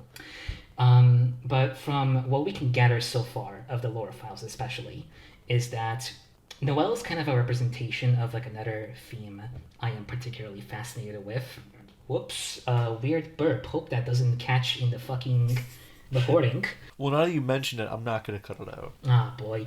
Well, Noelle is kind of a representation of like the person who cannot let go. Oh, There is a yearning for somebody who is long lost in your life, somebody who you want back at any cost, somebody who you fantasize to like have back at any cost. I guess Noelle in that sense is like another of like Ribbit's like deliberately flawed characters, where there is a very chipper personality happening on the surface, but underneath there's kind of like a weird like madness induced goal of doing everything you can, no matter how much it hurts, no matter how long it takes, to recover this one person and have them be exactly like how they were before. I see. So that's the gist of it. There's a lot about Noelle. A lot of things I'm probably never gonna mention because I feel like Noelle is kind of the Sans of Ribbit in a lot of ways. She's like the weird, mysterious character that kind of like teleports all over the place and very chipper, and like she's always like one step ahead of you. And but there's like a little bit of like there's a little bit of like an unnerving angle to her, right? Because she's always smiling. No matter how fucked the characters are, she's always there to put on a smile and like talk about things in a very kind of like this isn't the time kind of way, but it won't stop her. I get that. I'm gonna be real with you, Maxine. Genuinely, like, I had so much fucking stress right in the video, just like in the explanation sequence of just like, what the fuck is this land of the dead if Noelle can enter and exit it, because it shows her in the far future in a timeline where Susie's definitely dead, but at the same time she doesn't enter with you, she just appears there. So what the fuck is going on? I'm dying forever. And you might never find out. And I will never find out. Noelle's like a character that's like being explored more in 3.0, but simultaneously explored in a way that might be unsatisfying to people who just want the straight dope. It feels like there's more questions being posed with her than like answers the more she goes on, and I think that's for the best, because I think that is the allure of this version of Noelle. Oh, absolutely. The mystery is what helps there. It's a very David Lynch kind of way of thinking. The mystery is like what matters, and the answer is what's gonna ruin it. Oh, ain't that the fucking truth? Not that I feel that way about everything about Ribbit. I feel like there are some things that deserve being answered more than others. Some things that I feel like should have been answered from the very start, but just haven't been. And I guess that's what the 3.0 update is going for, that particular selectiveness of what deserves answering and what doesn't. Yes. I am very interested. On the other hand, that might result in like everybody, I think, wants something else answered about Ribbit, and everybody else wants something else not answered about Ribbit. So whichever road I'll go in, it's always going to be like this was much more interesting when it wasn't explained kind of thing. But there are some things I feel that's like, I feel so strongly about like how cool it would be to like do this, because it gives you a different angle you haven't considered it before, that I think it's going to be worth it. Yes. I'm very, very interested. I'm actually, okay, but while because we went on another fucking segue, just like asking those questions, but just like on the topic of Ribbit's inspirations, I actually want to specifically ask if you've ever played Illbleed. No, but it's on my backlog because I know there's like a bunch of Sonic Adventure actors in that thing. How can I resist? Maxine, I'm gonna stare at you right in the fucking face. You have to play Illbleed before 3.0 comes out, because it's gonna change. You're gonna play it and be like, holy shit, this is what I've been missing. It's not exactly the same as Ribbit, because it's very like, it's essentially, the way I describe it is a intentionally scary game with unintentional humor, but it also fuses intentional comedy with unintentional horror.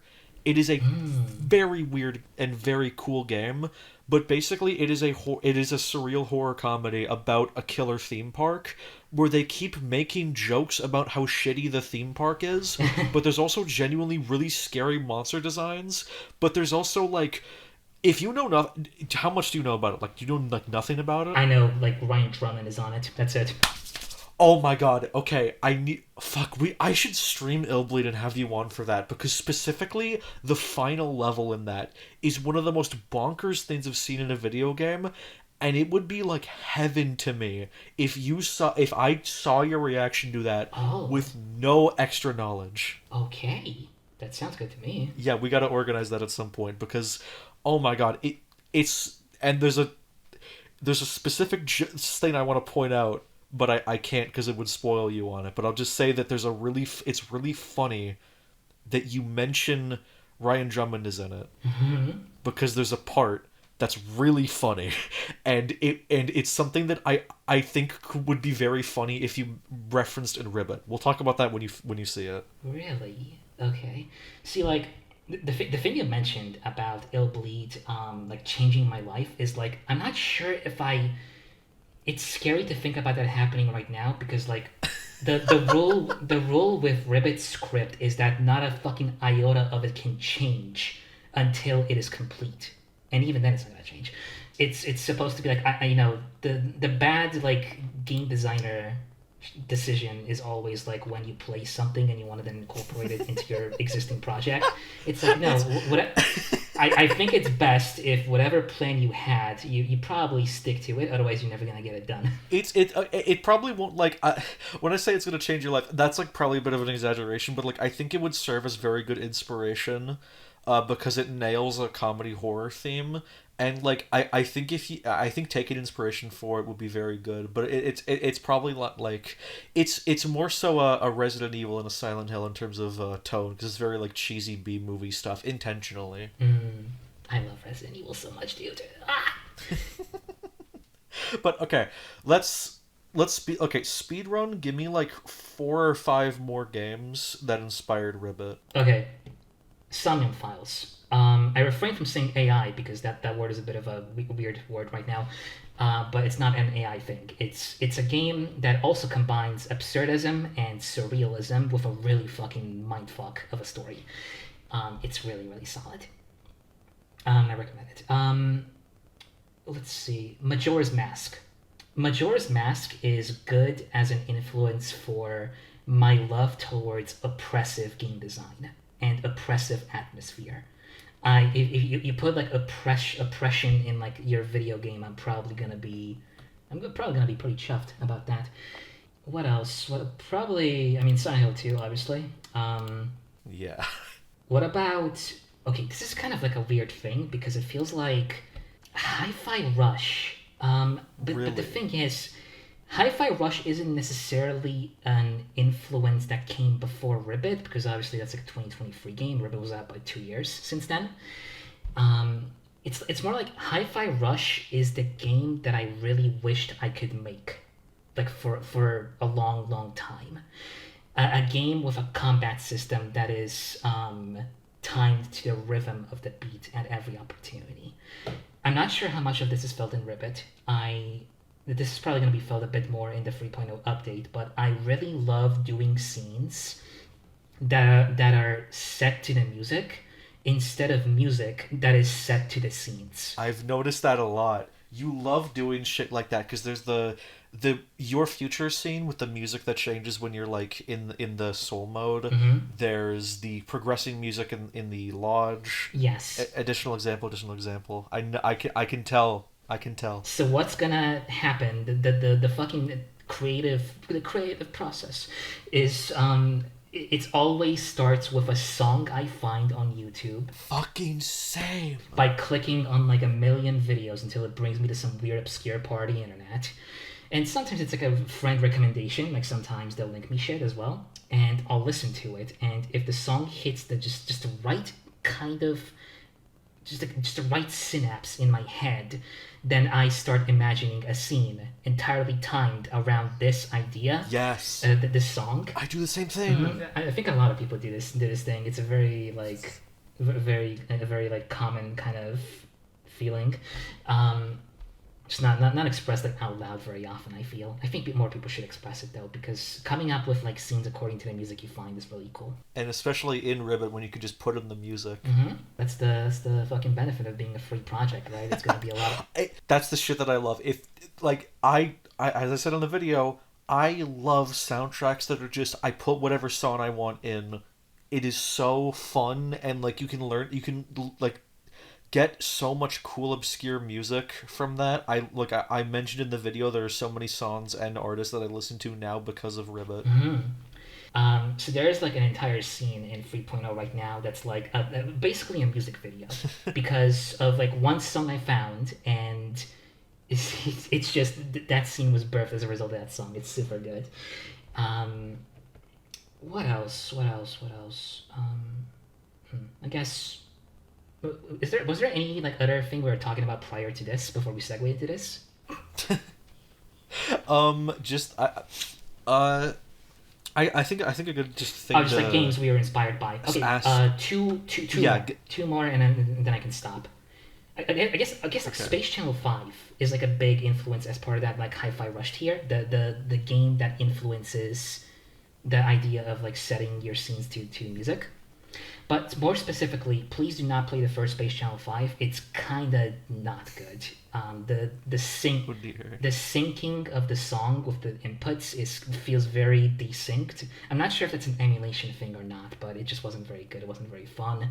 Space Channel 5 Part 2 is the one that I think everybody needs to fucking play. Everybody. It's like a 2 hour game, very short, but it does so much within those 6 levels. Fucking Michael Jackson just like guest stars in that game for some reason, What the fuck? and you have like a dance off against him. But yeah, because Michael Jackson was like a big Sega fan, right? He wanted to compose for Sonic 3. Oh yeah, he was. There were some other things he wanted to try, and like he just had a good relationship with that company. It seems. It's Space Channel 5 is like a music album compressed into a video game, and every single minute of it is just a joy. It's a joy to feel. It plays around with a lot of like different like rhythms and feelings. One particular moment that stands out with like my personal parody of Space Channel 5 is at the very end of the tutorial bit. She goes chew chew chew, and then you have to repeat chew chew chew. So it's like it becomes shorter. The amount of inputs you have to repeat becomes shorter, and thus as a result the songs become more frantic. So Space Channel 5 does that as well, where it's like sometimes it'll give you like 8 inputs to repeat, but then sometimes it'll just give you one, and then it'll like keep giving you one every fucking like half a second. And it's amazing. It's so fucking cathartic to like keep doing that. That sounds very cool. Very much recommended. Alright, there's Spyro Free. Spyro Free is a game that is often criticized for being not about Spyro all that much. You don't really. And you love that. Yes, there's a lot of gimmicks, there's a lot of mini games, and a lot of people will complain because there's not enough Spyro, but I will fucking love that game because they had like 11 months to make it, and they just crammed so much variety into it. So that's an influence in terms of like every room in Ribbit. There's a rule that every room in Ribbit needs to have something interesting in it, something new, something fresh. And lastly, 1000X Resist. Have you heard of this? What the fuck is that name? No, I haven't. Okay. I don't know how this is influencing me yet because this is a fairly recent release, but this is a game that feels so unique on its own term that I don't think there's like a proper way to describe it yet. It feels like a game made for the future rather than the present. And That sounds fucking awesome. it covers well the surface level is there's a lot of like generational trauma themes surrounding it, but also a lot of other themes that are handled in an incredibly cohesive, interesting manner, with some really odd voice direction where every character speaks in a kind of like a whispery, gentle tone. Like I've asked like a question to the fucking devs recently because they had an AMA on Reddit, and usually I don't use Reddit, but in that case I had to ask a question. It was like a question of like, what did they do with the voice direction, and it was like they wanted the voices to sound like everybody's like speaking like they're very up close to each other, like they're in their ears basically.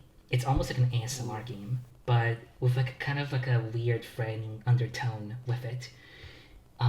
It's so hard to describe. There's a lot of themes of Asian diaspora, like the kind of separation of like the different cultures of like Hong Kong and China. Yeah, it's so hard to describe. I cannot describe it. It's just a game where it's one of those games where it's like you don't say anything about it. You just go play it. I mean, that describes Rivet perfectly. So there you go. That's the inspiration. Mm-hmm. I guess Susie's like current voice is probably inspired a little bit by 1000X Resistance voice direction, so that's kind of it. So yeah, overall summary: Sam Max Summon Files, Majora's Mask, Space Channel 5, Spyro, and 1000X Resist are the big like six, I guess, if I count them right. That's really interesting. Some other like things that I'll go into without explaining them this time is Clock Tower Free. Ooh. Until Then for its emotional impact. That game made me cry a lot. Klonoa, Door to Phantom Isle. Please play the original, not the remakes. Sonic Roboblast 2, because it's my entire childhood. Just the overall Spyro trilogy as a whole. This is gonna be a weird pull. The Batman games, the Arkham games. Really? They do a lot of like cool things with like the UI and the game mechanics. They kind of like oh yeah. They break them apart in like very like fourth wall breaky ways and utilize that as like part of the story. And they're not perfect games, but they do enough interesting things that they left an imprint on me. Super Hexagon is a lesson in how to make an addicting 20-hour game out of 6 minutes of content. And in that sense, it is highly inspirational in how much you can do with so little. Stanley Parable, of course. Fucking course. The Ribbit guy has the fucking Ribbit girl has played Uh-huh. the Stanley Parable. Who could have guessed? I feel like guy is a very like gender neutral term at this point, isn't it? Yeah, no, I mean like I it is like a yes, but also I want to generally be careful. Some people don't like that when they're Oh yeah. Okay. so I try to like I see. yeah, no, it's like that makes sense. generally just like yeah, I don't really care for myself. I just try to make sure I understood. yeah. Understood. Point is, Moving on. it's very interesting that you list all those because I wouldn't, apart from Silent Hill, I don't think I'd compare any of those games to Ribbit if you asked me what it feels like. Because I something I think I cut this line or maybe I kept it, but I think I said at some point I don't feel like I'm the demographic for Ribbit because Ribbit feels like a bait and switch mod for Deltarune fans when I am a fan of weird post-punk video game mods that is also a casual Deltarune fan. So I kind of have the opposite of what I assumed the primary audience was for. So I had a lot of opinions about it that I kind of feel like wouldn't be the popular one. You share a different perspective, that's for sure. Yes. And that segues nicely into the fucking Your Future incident, but I need to save that. Again, I have a couple more things I want to say first. Indica, Resident Evil, Silent Hill 1 through 3, and that's it. That's all the games I listed. Okay. Yeah, it's because if I had to pick a few games that reminded me of Ribbit, I'd pick first Illbleed, second I keep pointing this game out, Epic Mickey Awesome Edition. It's made by technically some friends of mine. I mean, we're friends, but we met through me playing Awesome Edition. It is a repaint of Epic Mickey that goes into like surrealist nightmare, but like it doesn't like fully go into it. It's not really like horror as well. It's like more dramatic. Basically, it starts as a normal repaint until you get to a character who is not affected by it. And a lot of the story is them trying to figure out what's going on and shutting down the hack. And it's very well done. It's very interesting. They made like original music for it. There's like a lot of like very cool shit related to it. And the sequel that I am a writer for, it's gonna be very cool. I hope people play that. But like that's a big comparison to Ribbit. I like Ribbit more, but I think Awesome Edition is more in line of my ideal one of these, which is what my one Aurelio is that I showed in the video, which is like my elevator pitch for Aurelio is Ribbit if it was written by Terry Pratchett, like who inspires me a lot. He made Discworld. Yes. I fucking love Discworld. And like that is my ideal, because you mentioned that you're more of a character than a world person. I'm kind of both. It depends. I love comedic world building, and my ideal Ribbit would be one that focuses more on, again, just like world building as jokes, but also like keeping to those jokes as part of the world. That's why I loved talking about like, oh well, okay, so Sonic and Pac-Man are here. What the fuck does that mean for the greater world? Oh That's the yeah, part that I yeah, yeah. really enjoyed, and especially with the fact that like Manos is the main villain. So like, okay, well that movie is not a movie; it's real. So like, So what the fuck? yeah, so like Manos is maybe like the strongest thing I've put thought into regarding its like influence on the world. I would say they are very real, very much real. The mothers, I'm kind of see. Here's the fun part. I don't know if the mothers are real or not. I haven't really established this, and I haven't really cared to go into detail regarding this. They feel in a weird limbo. Everything else, like the Pac-Man and the other like mini stuff, it's kind of a selective process, isn't it? I feel like the recap text does not like clarify everything. What does that mean? Though I guess there's certainly the implication of that idea. But it's sort of like sometimes I do shit and I don't really think it through, and then maybe like a couple months later, a couple weeks later, I will then look back on that thing, and then I will decide it has a meaning, because then I suddenly came up with one, and that's kind of how a lot of Rivet was written. It feels like a lot of like posthumous like kind of logic as ascribing to what it does, but also in such a way that feels kind of like throwaway rather than being the core center of like like a huge twist or something. Um, Feels like it's kind of like Silent Hill 2 throws some ideas that it also treats as throwaways. I feel I'm not sure if I can like recall any off the top of my head right now, but I feel strongly that this is something it does. I mean, Silent Hill 3 in particular throws around the idea that like the monsters you're fighting are like real people. But then it kind of like throws it away as like, relax, I'm just joking. So It's like have you seen I Think You Should Leave? It's like this sketch of the guy like trying to eat the other person's burger, and he just goes, "I'm joking, I'm joking." I haven't seen it, but I'm sure it would be Oh, very cool. it's great. You can link it to me. I could watch it later. It's on Netflix. I can probably just find a Oh site shit. for you to pirate it on. Yeah, because I don't use that shit. Um, yeah, so like Silent Hill delves into those ideas where it's like it treats them like they're real, but then other times it treats them like they're not. And I feel like Ribbit kind of lands in that same boat of like sometimes it gives you the potential theory, if you so like, if you so choose, that the character's like personification of everything is like it is what it is. It's fake, or it's like a coping mechanism or something along those lines. And I like that idea because I'm unfortunately a Silent Hill person. So, No, I understand. but yeah, I hope that like the thing I was anxious about. I hope that it doesn't like could totally ruin like your interpretation, because I feel like sometimes it seems like I just come up with theories of my own about this mod, and it's not all set in stone.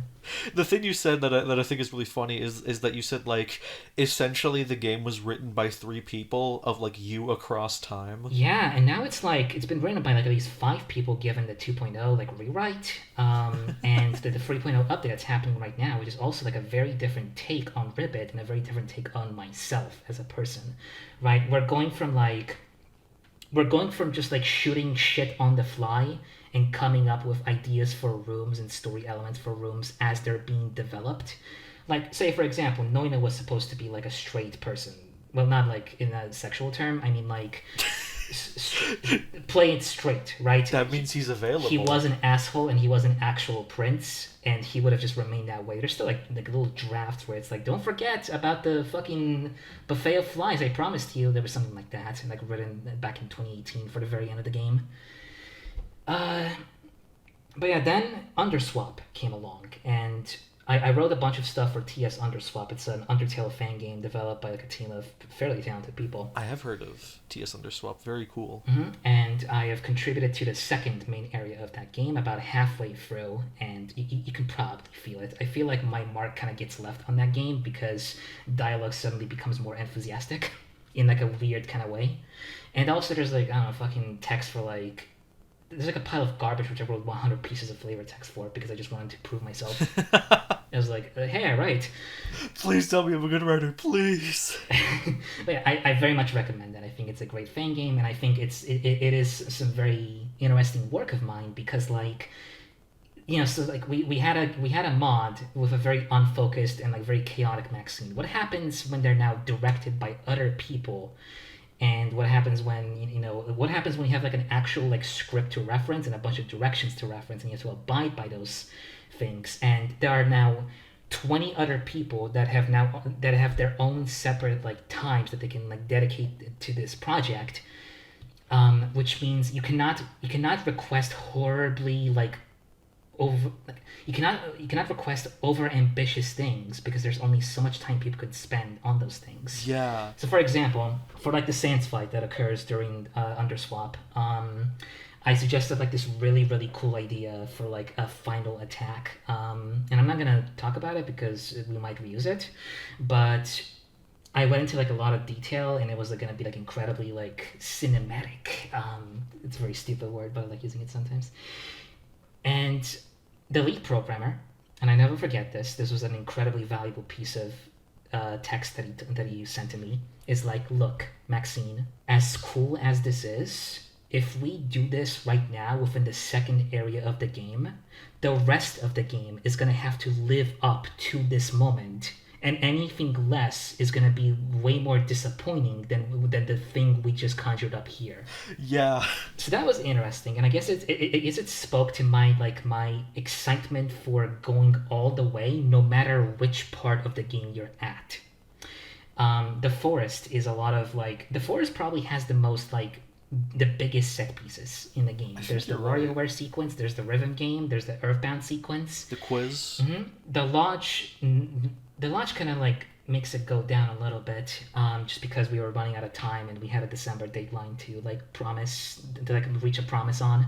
That's why the Manos uses like a bunch of like the King's attacks, because like we would have done like a 3-phase boss fight with like all original attacks if we could, but we just didn't have the time. I didn't even notice the attacks were reused. Yeah, they were. Just a little bit of remix, a little bit made to be harder, but a little bit of time was saved by like making the first phase like primarily king attacks with like, but just harder. I think that like honestly like I think it was the right, because I think the Manos fight is as long as it needs to be. Yeah, I'd say so. I mean, I feel like the if the full idea was done, then Lancer would have come back, because there was going to be a cutscene where Lancer came back from the dead and like helped you like do the fight. So the usual kind of like, hey, the Gerson fucking appearance in chapter 4 right at the very end.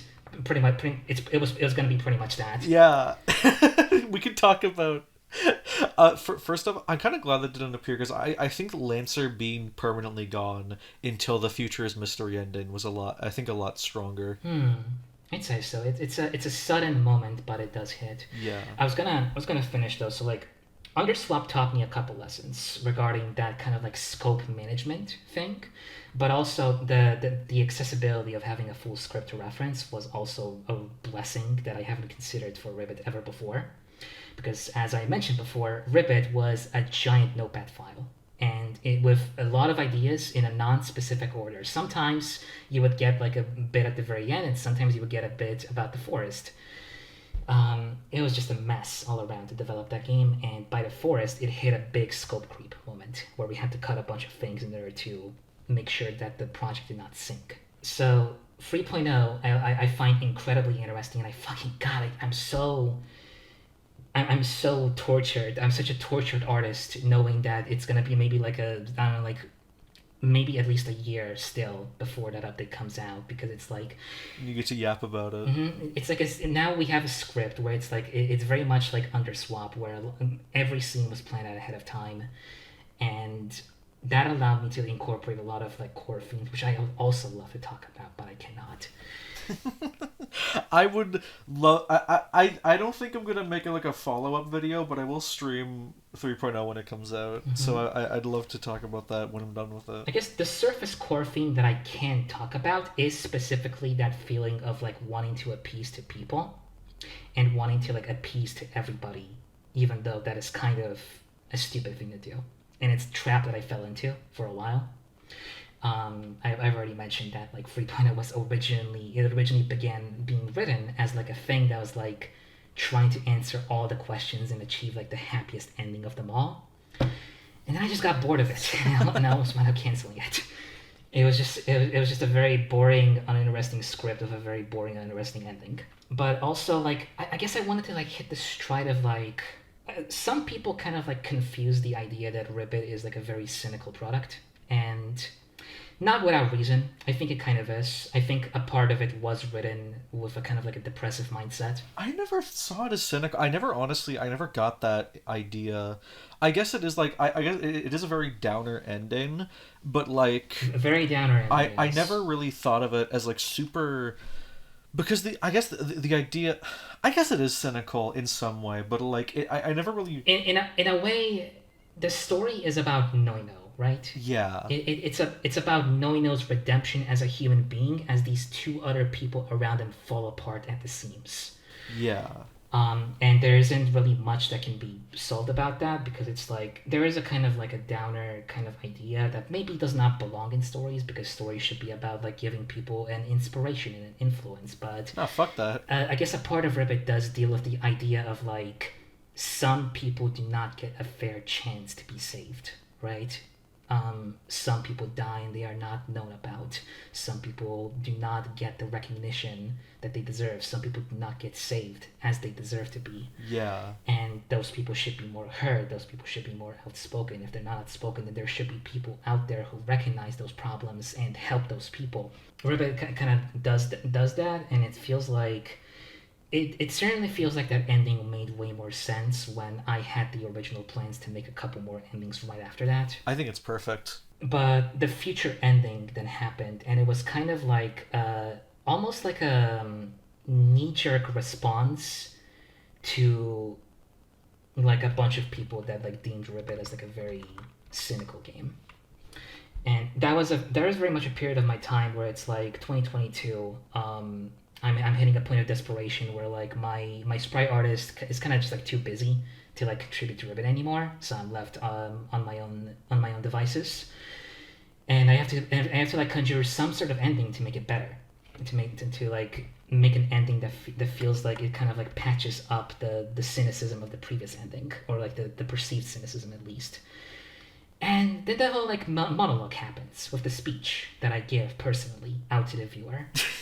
And I don't know if you saw, I know you hate but that I like deleted. I like deleted. Yeah, I deleted like half of that speech from the most recent update. I don't blame you. It's like I think it's a very cool moment to like, oh, I'm talking to the author, and like it gave me a cool moment for the video. But actually reading that is like, you don't need to say any of this. Yeah, I I fully agree. you could shorten that to like I mean you did, but like I feel like there could be like a handful of dialogue there of just like hello something something. This is the last time I'll write for myself, and then that's it, and we're out. This is like this is the cause and effect of like when somebody criticizes my mod, I begin to make up huge hypothetical responses in my head regarding how I respond to them. Oh, Right, and it's a pretty embarrassing thing to admit, but it is honestly how I feel, right? It's like something that I have to no, it's okay. it's something I have to work on, and it's like a habit to like check what people are saying about Ribbit, even though I kind of know it's a bad idea, because for all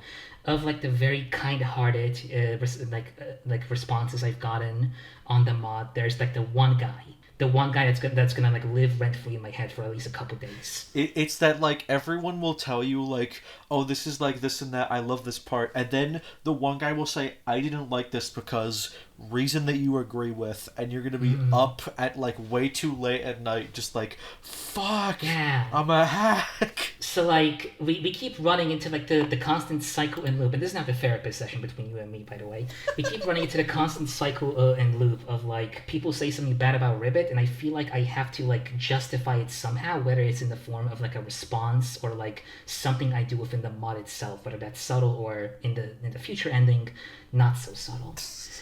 Oh god, I feel like the future ending that the biggest influence by far, and it's not a very good one, but like the one thing that hurts more than people who criticize your mod for the things it has is the people that criticize your mod for the things that are just made up. Oh.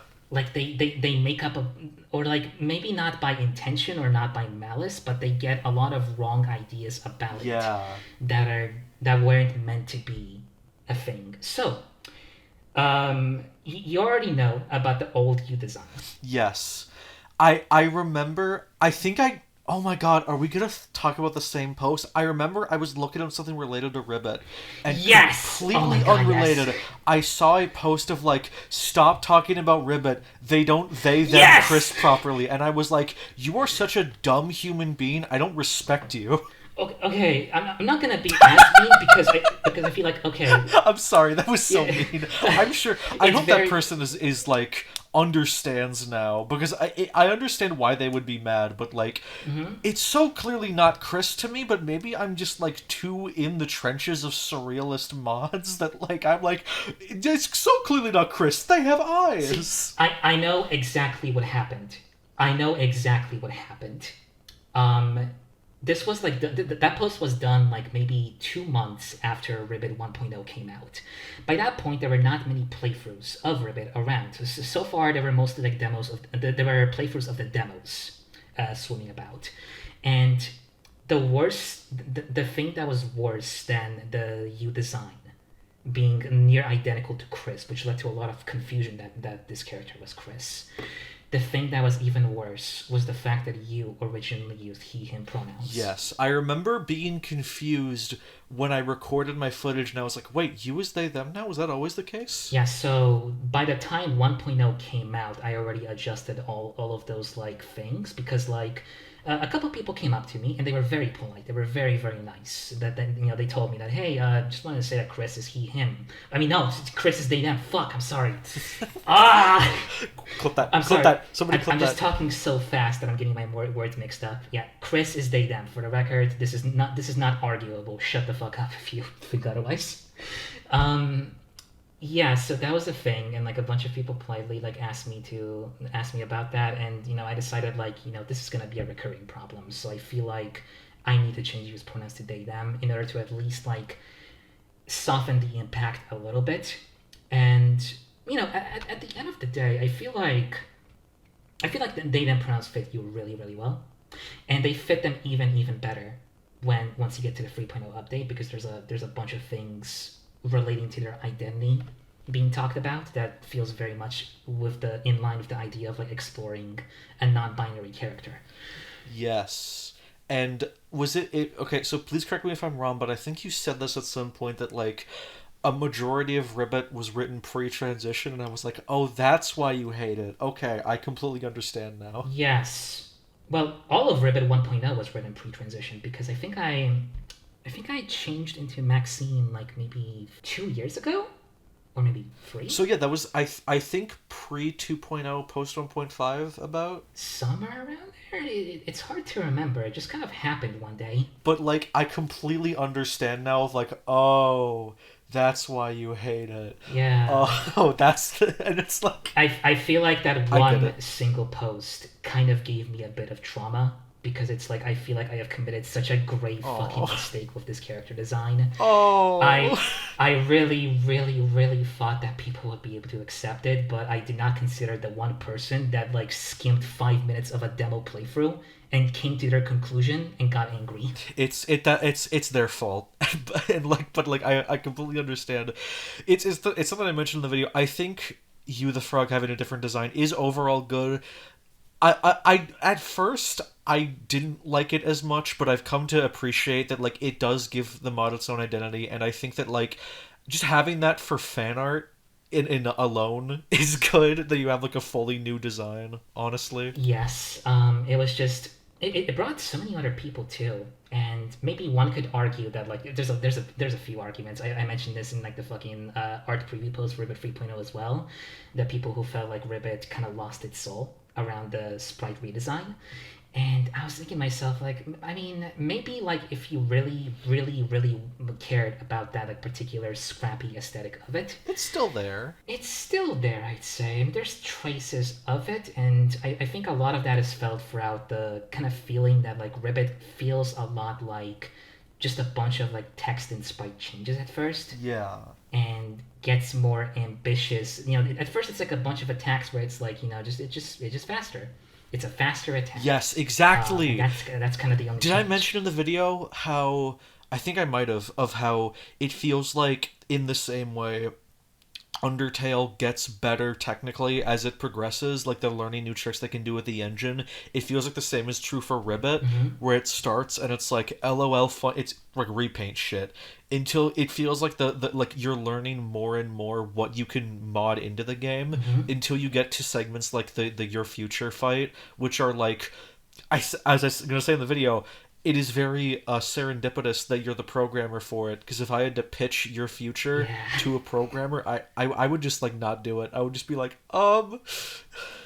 let's do like what if we do every name twice? Let alone the localizer. God, imagine there's like Spanish. There's like a Spanish translation floating about of Ribbit, and every time I release an update, it's like something else scary to like happen to Rivet.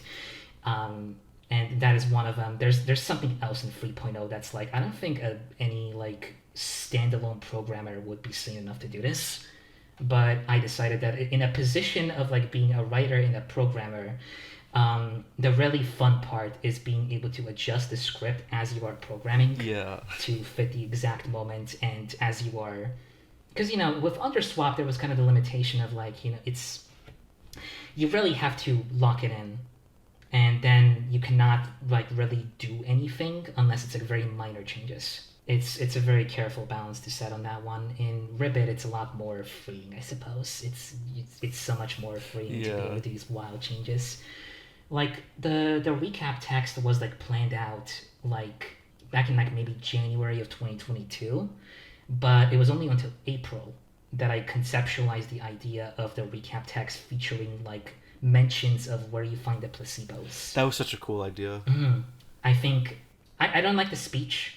I don't like the speech that happens after the fight, but the fight itself is kind of amazing. I think it is one of the best things I've ever created. And It's absolute cinema. It's toys. and in 3.0 there's also a fight that's like we are now fucking shifting into two particular categories of Maxine fights. There's the everything type fight, where it's like a bunch of crazy shit happening within the limitations of Deltarune's like battle system, and then there's the puzzle fight where it's like it's a bunch of like weird esoteric rules that you have to simply just learn by experimenting with them. Yeah. There's something in Rivet 3.0 that almost just feels like me trying to recapture that year font's magic, and I hope it's interesting enough to warrant doing that, because I think I'm onto something.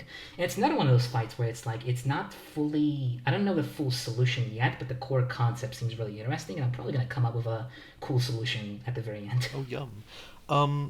I get because we're like getting closer and closer to just talking about the Your Future incident. So I'm gonna say this question first.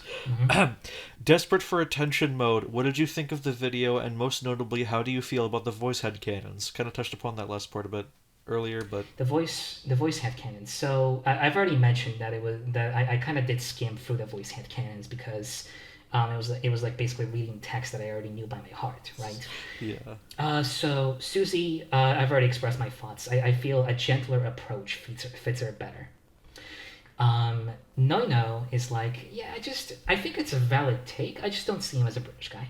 I see him as a guy that uses like the British language for like sarcastic purposes or ironic purposes. That's very very fair. I think I don't know. I really liked again. It was Roxy's idea. I really liked the idea of him putting that on to sound more like cool or intelligent. Because I had a kid in I used to go to a special needs school, and one of the kids there was like obsessed with like a British Minecraft Let's Player, and so he would talk in a fake British accent. I'm Canadian.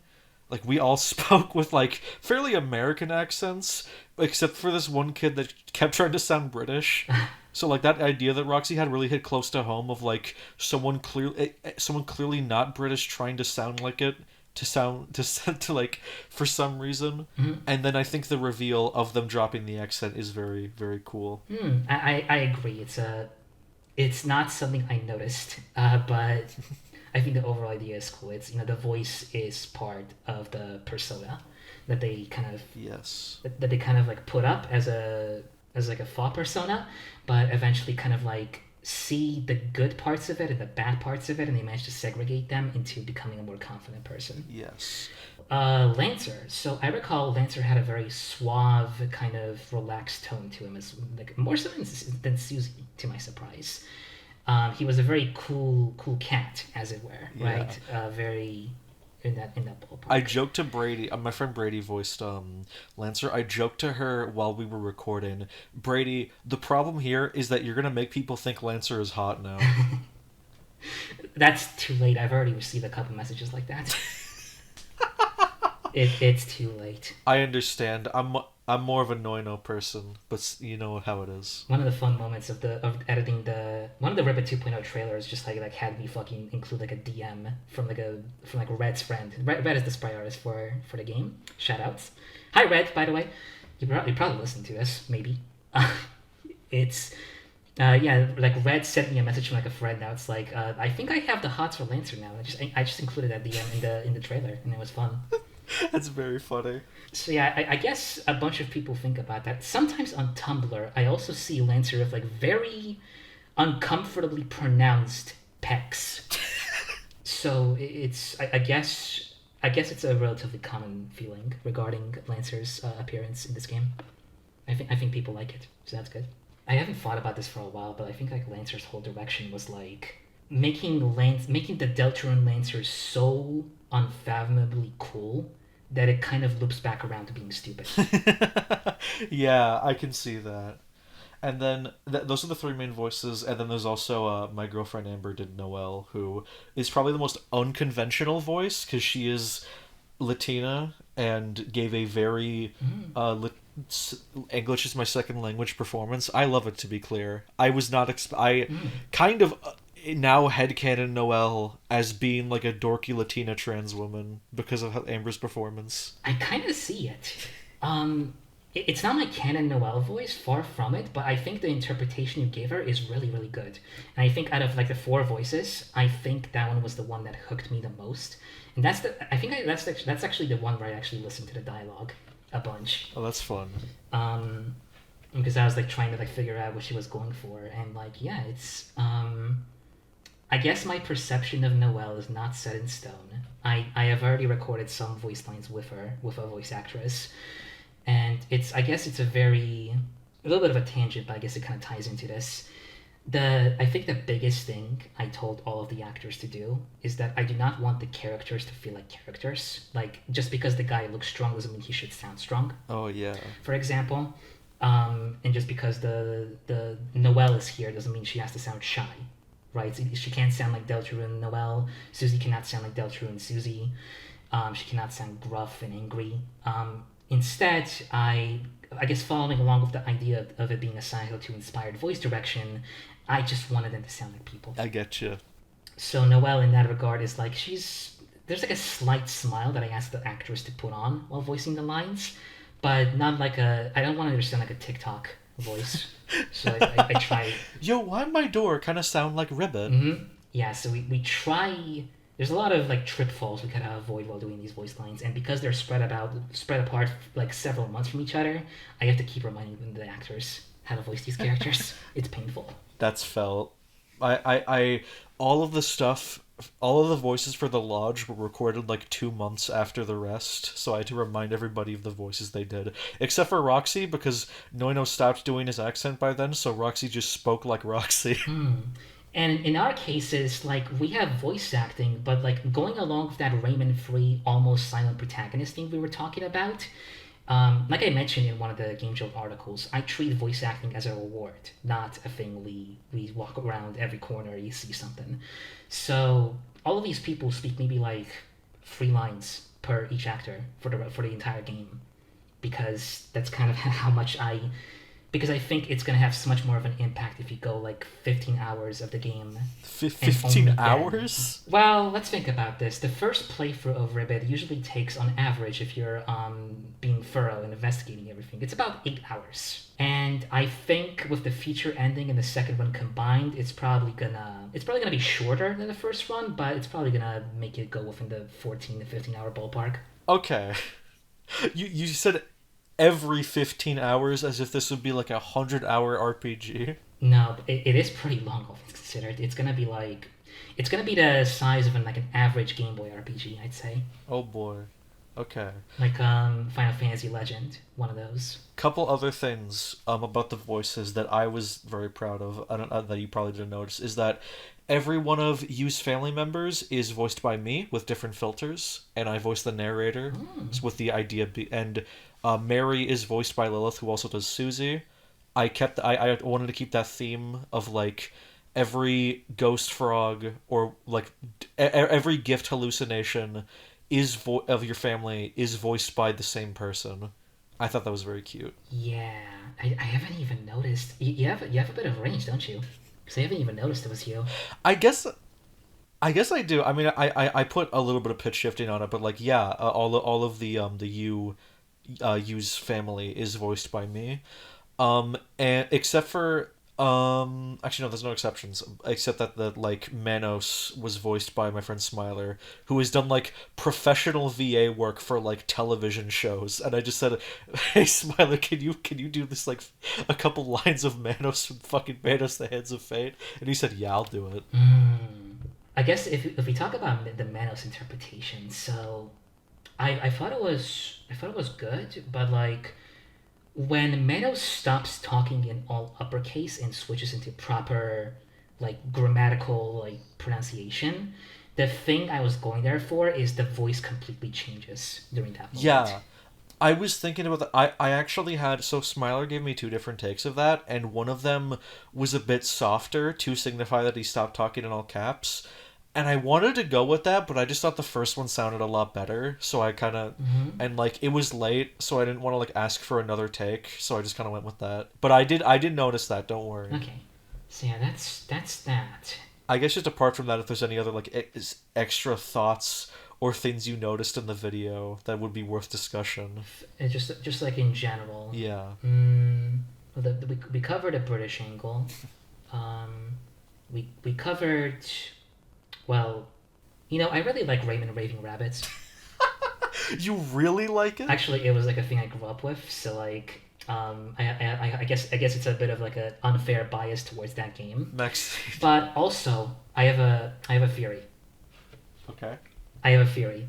I know why Rayman Origins Rayman looks the way he does. He got stuck in that fucking dirt hill. Well, okay, so first off, that ending is horrible. That ending like fucking upset me greatly as a kid. Like, what do you mean I cannot save like the little Glowbox children? Oh, it sucks. It was like such a downer, like worse than Ribbits by far. Okay. At least Ribbit has a great Ribbit gave ending. you some hope. All right, let. Ribbit gave you some fucking hope. Ribbit is. Rayman Raving Rabbit just gives you absolutely none. It feels almost like a calling for what the franchise is going to turn into for the next couple of years, where it's all going to be rabbits and with Rayman serving as a guest character. And you know, then I go to Rayman Raving Rabbids 2, where there's like an opening sequence with no ending. You know, there's no story in that game. It's just like a weird, like little, like I don't know, Rayman gets into weird shenanigans. But you know what? I think TV Party has some lore relevance in terms of what Rayman became. I don't know if you ever watched the cutscenes for TV Party. I've seen some of them. Rayman Raving Rabbids TV Party. But I think what those cutscenes represent is Rayman in retirement, trying to just live a peaceful life now that the rabbits have overtaken his franchise, but the rabbits cannot leave him alone. So every single cutscene, they find ways to progressively like invade his privacy in his like little like cabin out in the woods where he's just minding his own business. They're like gaslighting him? Yeah, and I mean they get like stuck in his like TV, and they start and like he cannot like get them out, so they start like fucking invading like his TV programs and just like he cannot turn the TV off. He cannot throw it out. He cannot do anything. And you know, there's like that famous like picture of like him washing the dishes, right? Like with a very tired look. Yeah. Which every Rayman fan uses to represent how far this franchise has fallen since 2014. And I guess you just feel so bad for Rayman because he can feel how tired and sleep deprived and annoyed and eventually angry and eventually just almost like driven insane by these rabbits he is. Right? And then you get to Rayman Origins. Where is this going? And that is why he looks the way he does. because he has those like little tiny bug eyes with like a wide gaping smile. He went insane, Gabri. He went insane because of the rabbits. I see. And how does this tie back to the Ribbit video? It doesn't. Rayman Origins, I'm just saying that Rayman Origins is actually the origins of Rayman's descent. I see. This had no relate. I asked if you had any other thoughts about the video. You just fucking say that. Sure. I think that's like kind of all I need to talk about Rayman. I think it's like the last topic. That's fair. There is just like the whole your future thing, which is like, I guess I built this up so much, but I don't even have much to say. Is just that like I the whole script was working under the assumption. I can see now why like I was kind of a bit dumb in like assuming this when there's a lot of hints that like you're not fully seeing what you're seeing. But like it really fucking hurt me. And again, I've gotten better. It just really hurt to think like, initially of like, okay, so this whole cool world that's been set up has been completely thrown out the window to be a thing I've already seen. Okay, I guess I'll fucking blow up forever. Well, it was also part of like you were worried that like a bunch of people told me to do this, basically. Yeah. Which like the future ending partially does stem from that desire, but like that part was not. That was just kind of something I just kind of decided to do, right? Yeah. Yeah, and I was like, yeah, so like we already went over the part where I was anxious. It was just I feel like we kind of went over this kind of in hindsight. Yeah. To me, is there anything else? Just like you just. I really like because I can't be too upset because Relio is kind of about this, but I really was so in love with the idea of a deconstructive shitpost game mod where this world has a serious story within it, and it was very disappointing to hear that that's not the angle you're supposed to look at it for. And then the anxiety worms are like, "You fucking idiot, Gabri, you don't... Nobody will love you and you will die alone. You don't fucking understand Ribbit right." Whoa. It's like, what the fuck is wrong with you? No, I guess it's I think it's the same kind of annoyance that people get when they see like 4 Earthbound likes being like developed at the same time. Me and my friends were watching like an indie direct, one of the several ones that aired during this June period, and we ran into like 2 game announcements during watching that where we thought it was the same game because they both look like fucking Mother Fruit specifically. And I guess that's just been a thing since like Undertale days. Everybody's just like very eye-rolly about like Earthbound likes and Undertale likes, and I guess it's kind of like, I guess it's in the same kind of sense where it's like some people might eye roll at the idea of like the power of friendship being like a lesson that keeps getting repeated across every single piece of media. But I think something that has to be accounted for is that a person is born every single day of your life with tastes that are going to be influenced by things that you might have seen a million times but they haven't. So there's going to be a lot of Silent Hill likes. There's going to be a lot of Earthbound likes, and I hope that people understand. You know, not you specifically, but like people in general understand that those things are always done out of a passion for something greater. And we don't do these things constantly because we think it's like a marketing thing. Just a lot of people played Silent Hill, and now a lot of people are in their 20s. A lot of people always in their 20s. With the capability of creating their own Silent Hill like. And I guess I was one of those people. I guess I was one of those people who discovered like Silent Hill 2 like back in 2016, I believe.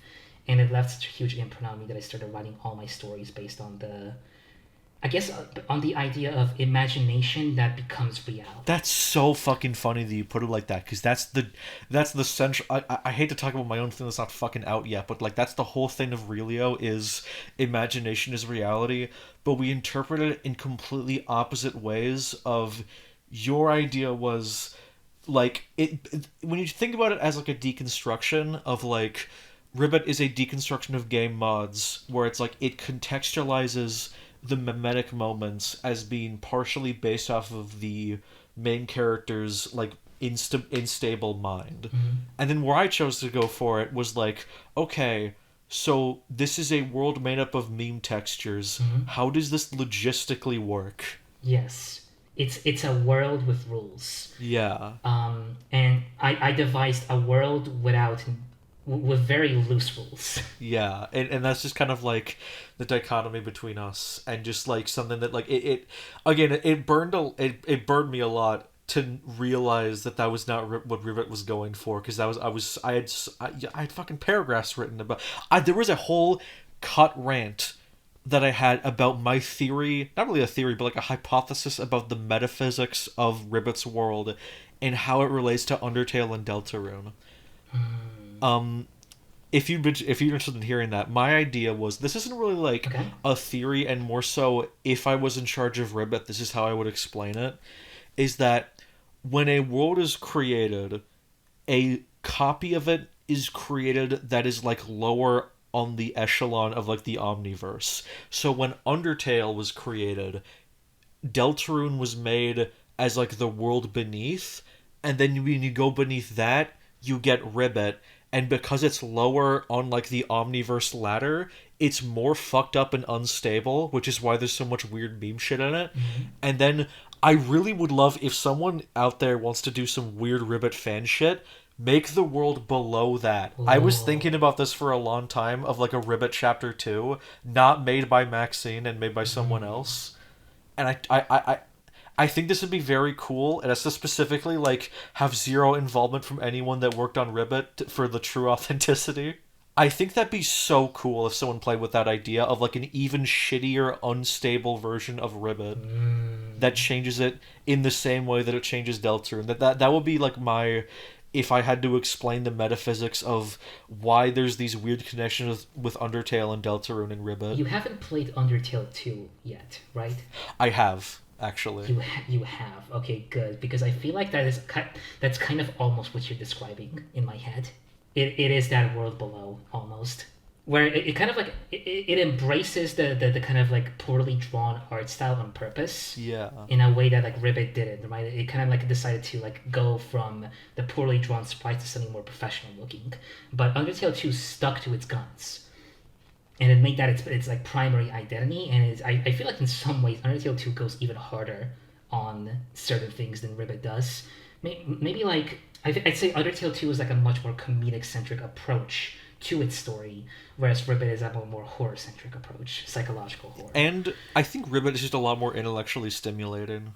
I suppose, but you know, there's a story in Undertale too. Maybe. Oh, I suppose. Ooh. I suppose is the fucking catch-all term for like the generic response that doesn't actually mean anything. So, I suppose, like fanning yourself, like, oh, you're just too much. Stop it. It's like, yeah, I think Ribbit's smarter, and that's like not an insult. It's just like. But I want to stress for the record that Undertale 2 is absolutely amazing in a way. Like it's like. Oh, it's great. I was expecting a 2-hour game. I did not expect a 20-hour RPG, like an actual RPG. Yeah, it's fucking crazy. It's very cool. Like I had to actually put in the effort in like combat, and it's like, holy fuck. It's like a real video game, which is something you, to be fair, can't really say for Ribbit because it's in this weird spot of like on Deltarune again, but that's on purpose. Yeah. Zizzo is currently working on Gimmico. I think people should check that out. It looks also really good. Yes. And it embodies a lot of that like Undertale 2 art style in a very like cute kind of way. The game just looks very like cute, very very charming in its presentation. Yeah. I'll be checking it out at some point. I checked out the demo at least. Okay, here's my question. My big question. Why does Susie say Susie.com? I just thought it was funny. That's cool. All right. Sometimes things happen because they come up in my mind, and that raw imagination, baby. That's it. That's all there is. This is raw imagination. Okay, cool. Here's like just like a fun like icebreaker question that I asked Super Kirby Lover last time. Fantasy or sci-fi? Like if you only pick one. I'd say sci-fi. Yeah. I think as we are heading into a horrible AI-centered future, I think stories about sci-fi and the dystopian nightmare that awaits us are more relevant now than ever. I think we should be paying attention to them a lot. Pragmata. That's a very interesting outlook. Almost looks like it's a critique of AI. I don't know if you were checking that out. What's Pragmata? Pragmata is like a Capcom game with like a soldier and a little child that like hacks people.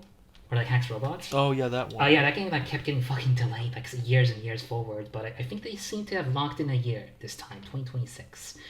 The trailer opened up with the words AI generated, which made me think that the game was using AI generated assets, and I kind of turned on it immediately. But then I realized it was pragmata, and afterwards I realized it was not. It was like AI generated within the context of the universe, not the actual development of the game. So what I'm picking up is that it's going to be an AI bat game, and that appeals to me. That's cool. I mean, I'm obviously anti AI. I just don't. I'm very much a nihilist. I've realized, Oh, and my opinion on AI is that I'm very against it. To be clear, in a lot of ways, but whoa! also at the same Hold on. time, what? My screen just went black. Sorry. Okay.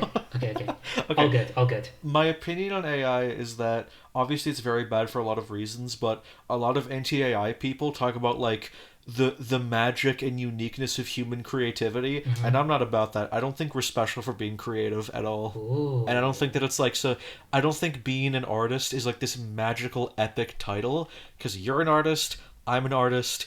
If you've ever made like Beatles Yowie fan fiction, you're an artist. I don't think it's a very special title. I don't think art is inherently special.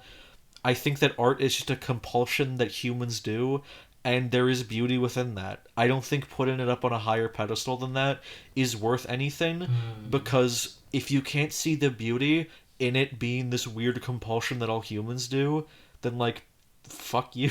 You know, it's like it's nothing matters, therefore you can choose what matters, and that's my philosophy of like, and that's what I was talking about with the whole meaning of life segment that I am proud of, but also I really got anxious about Yeah. because some people thought I was saying that like that like straight people are the norm, and I'm like, that's not what I meant at all. That's not what I meant at all. uh, It's that the to clarify, the purpose of humans is to procreate and live on, but that doesn't mean that you have to care about it at all. Like the thing for me is that like, okay, this is our purpose, but also I know people who will never achieve that purpose, and I don't think they should be like lesser because of it, so I don't care at all about it. Like who gives a fuck if if you achieve that meaning of life?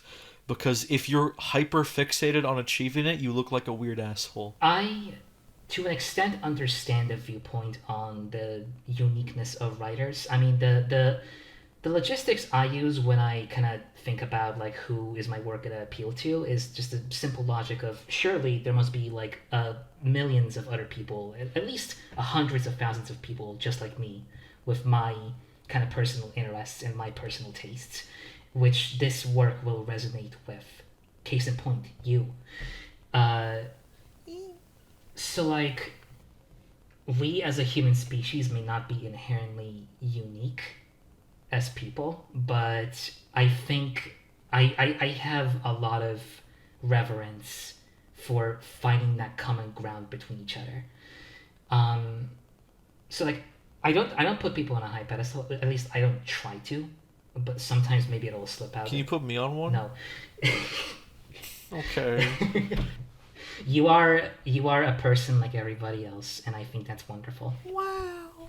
Where was I going with this? I think I have a bit of an obsession with like if a game has a specific director attached to it, obviously I'm going to be a lot more interested. Whenever a game comes out, I always look at the list of voice actors to see if I can recognize a particular voice. I always look at the writers, the artists, the designers. I always like kind of do a little bit of research regarding the credits of a game to figure out if it has the particular people that have made something I have seen before, so that way I feel more incentivized to support them. And I'm always big about like supporting individual like artists because like there are a lot of artists out there, there are a lot of writers, but also there are a lot of people who feel too scared or too shy to share that part of themselves with the rest of the world. Um, I guess I remember my very first memory of deciding that like writing is something to be proud of is like I was writing a novel at the time, and it got scrapped because it was the very first thing I wrote. So of course it's gonna get scrapped. Yeah. My drama teacher got the wind of it. Do you know what's a drama teacher? Because I'm not sure if I'm using like a literal translation of what the Polish Like term is. I'm trying to think about You mean like a debate class or like an English class? Theater class. Oh, theater. Okay, yeah. But it kind of tends to extend into just like general culture talk with that particular teacher.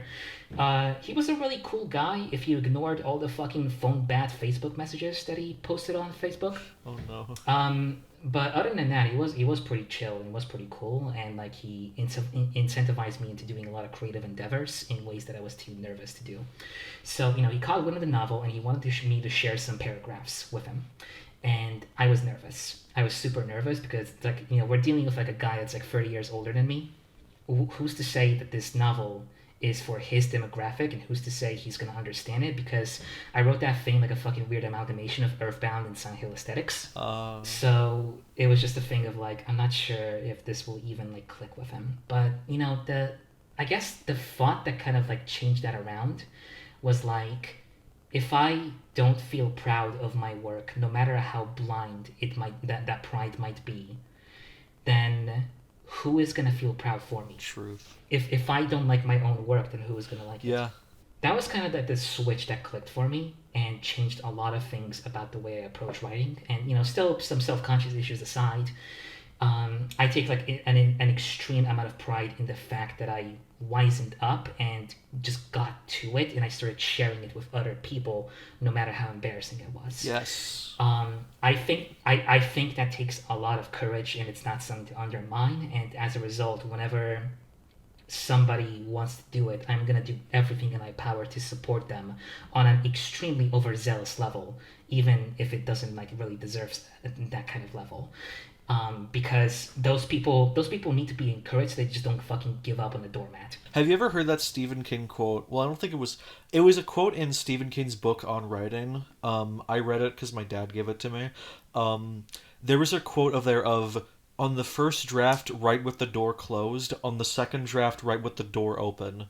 With the idea essentially being that like first you make it for yourself and be like indulgent, and then on the second draft you're like, okay, let's make this like so it still appeals to me, but it's not like completely like just my toys forever. Interesting, because I'm pretty sure Ribbit 1.0 was made entirely with the door closed. And now 3.0 is like the door open phase. I get that. Yeah, no, like it's a very good quote for me because like I'm someone that like I am a very unique creative. I'm a very unique creative. Shut the fuck up, Gabri. But like I'm not like a lot of people that I talk to in that like for me being indulgent is being very critical and analytical. I get very stressed and burnt out when I'm just being completely indulgent and not thinking about it. Like I have to I that isn't really like how a lot of people I talk to are like, and so I've had to train myself to go, okay, first draft, just get it on the paper, or not literally the paper, but like just get it written down and have everything there and just keep moving forward. Don't revise, just keep moving forward. Yeah. And then on the second draft you can put your whole pussy into it and like really evaluate it. And like I think that's a really useful way to think about it for people like me, if there are any out there. Yeah. And just like in general of just like keep moving forward, because if you keep trying to revise a scene over and over on the first draft, you're gonna get nowhere. Just keep going, and like once you're at the end, you can circle back to the beginning. But like sometimes you'll just have that one string of words, that one fucking sentence that you are likely gonna forget if you do not write it out right now. So oh, for sure. I usually have I generally write it down like just as a note and then add it in later, because I find that like I have generally very good memory with my creative stuff, and then in real life I have fucking zero brain power.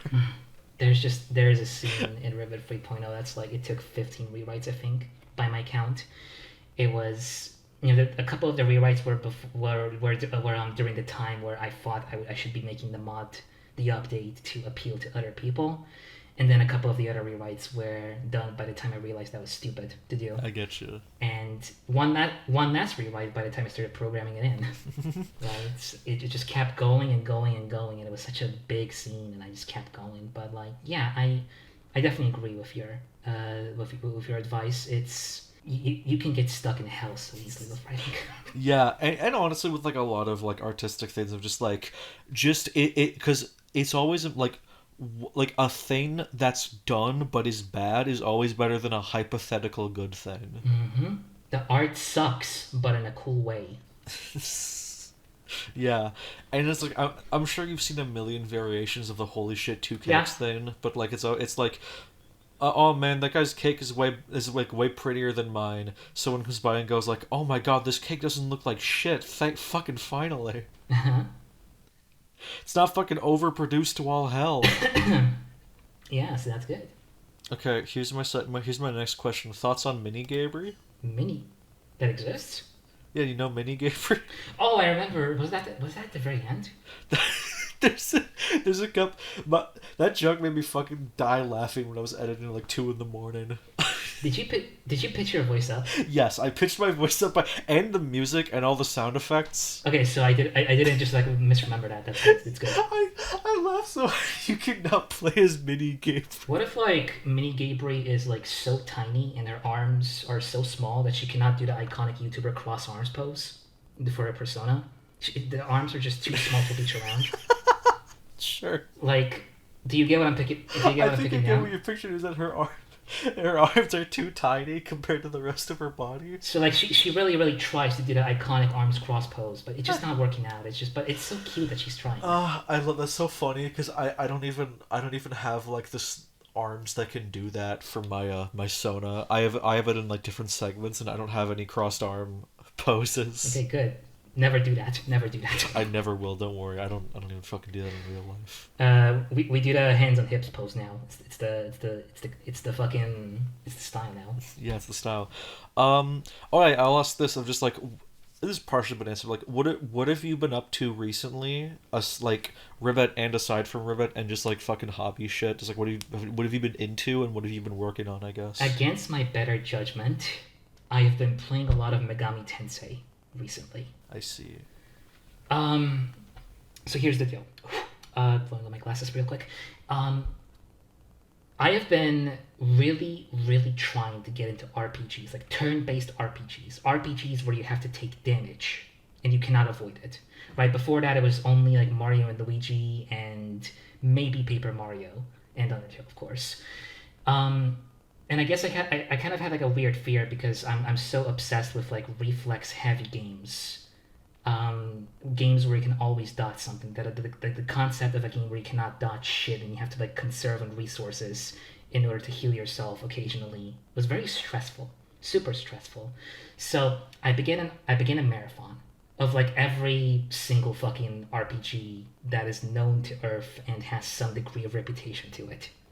So Final Fantasy, Dragon Quest, Phantasy Star. I recommend Phantasy Star 4, by the way. It's really good. I've been doing some of the working designs RPGs as well, which like, oh boy, those localizations are horrible. I know that they were apparently so infamous. There's a cheat code as a reference to them in Ring Racers. Ring Racers, oh my god! So like, that's interesting. I've only been like playing a little bit of Ring Racers recently. It's so I guess good. I discovered that a bit. It is pretty good. Working designs is like a weird like monkey's paw situation where they localize a bunch of like RPGs that would not see the light of day in America otherwise, which is the one thing you respect them for. The second thing you respect them for is that they always came in these incredibly lavish, like detailed packages with like fucking holographic like reflections on it. If I'm using the term correctly, I don't know exactly. And they just put a lot of care into that stuff. The unfortunate monkey's paw part of this scenario is that their localizations are full of sexist and racist and ableist insults, and they mess with the scripts in like ways that like are not authentic to the original script.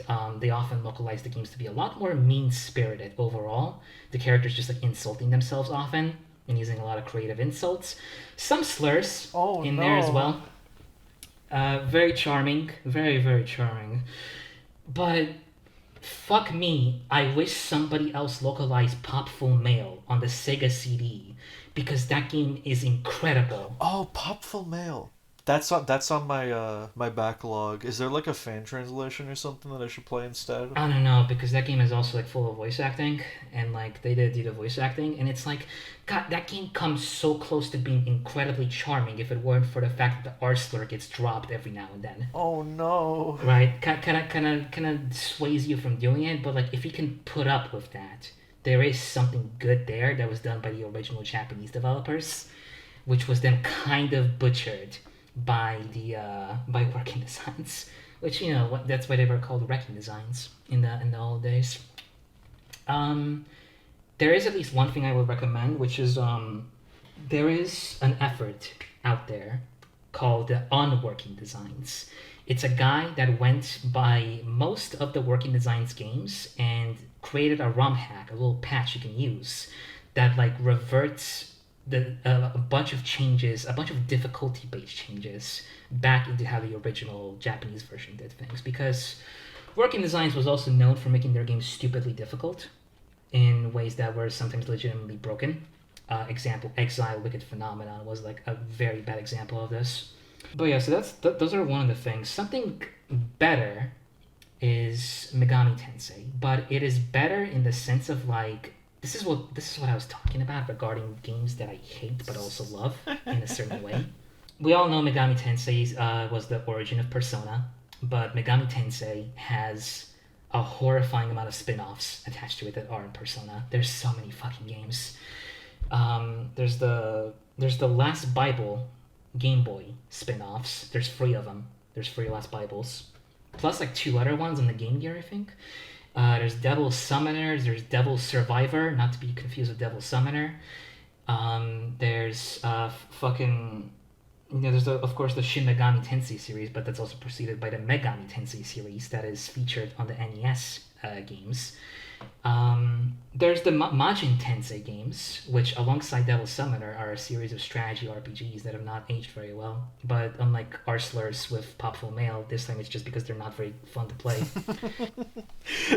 Fucking blue pill or red pill. Mm-hmm. It's just either a fun game with things that upset you, like kind of on a linguistic level, or like a game that is perfectly safe but has horrible gameplay. Well, my favorite game is Rayman 3, so I'm used to one of those. Wait a minute, but Rayman 3 is like good gameplay. No, it is really good gameplay. Then it occasionally hits you with the character that's a horrible Chinese stereotype. Oh yeah, of course. And also the fucking Nazi teensy that goose steps. That's unfortunate. There is one like that? What? Yeah, the first doctor that you meet in Clearly Forest, he literally, like, in the longest shortcut when you meet up with him, he literally fucking does a goose step when he, like, introduces himself. Yeah, his whole joke is that he's, like, a Nazi scientist. Because they're all based on alternative medicine, so one of them's, like, a horrible mad scientist, the other's, like, the one that's funny is, like, the stoner, and then there's the horrible Chinese stereotype. Yeah, the stoner's pretty good. Oh my god, I didn't even pick up on the German. I just thought he was German, that's it. I didn't pick up, like, I don't even know what a goose step looks like, actually. Thought he was funny medic TF2. I don't know what a goose step looks like, but I guess maybe I should look that up on my own time if I feel so inclined. Anyway, what were we talking about before this? The games you've been playing recently, and also if you've been making anything. Okay, I guess I'll try to make the Megami Tensei shorts bit. I make the Megami Tensei bit short in that case. 3 hours now, just so you know. Yeah, good. Long story short, these are aesthetically incredible games, especially the NES game with an incredibly well done soundtrack that like you use like a special custom sound chip. To like kind of similar to how Castlevania 3 did things in the Japanese version as well. But these are also games that are some like the most frustrating, like madness-inducing games I've ever played in my life. Like these are games where I have like multiple times considered quitting them with kind of like an angry brow on my face. Oh dear. But like the unfortunate thing with me in RPGs is I gotta be a little bit careful which ones I pick, and oftentimes I'm not. Because once I start playing an RPG, boredom and frustration are not good enough reasons to stop.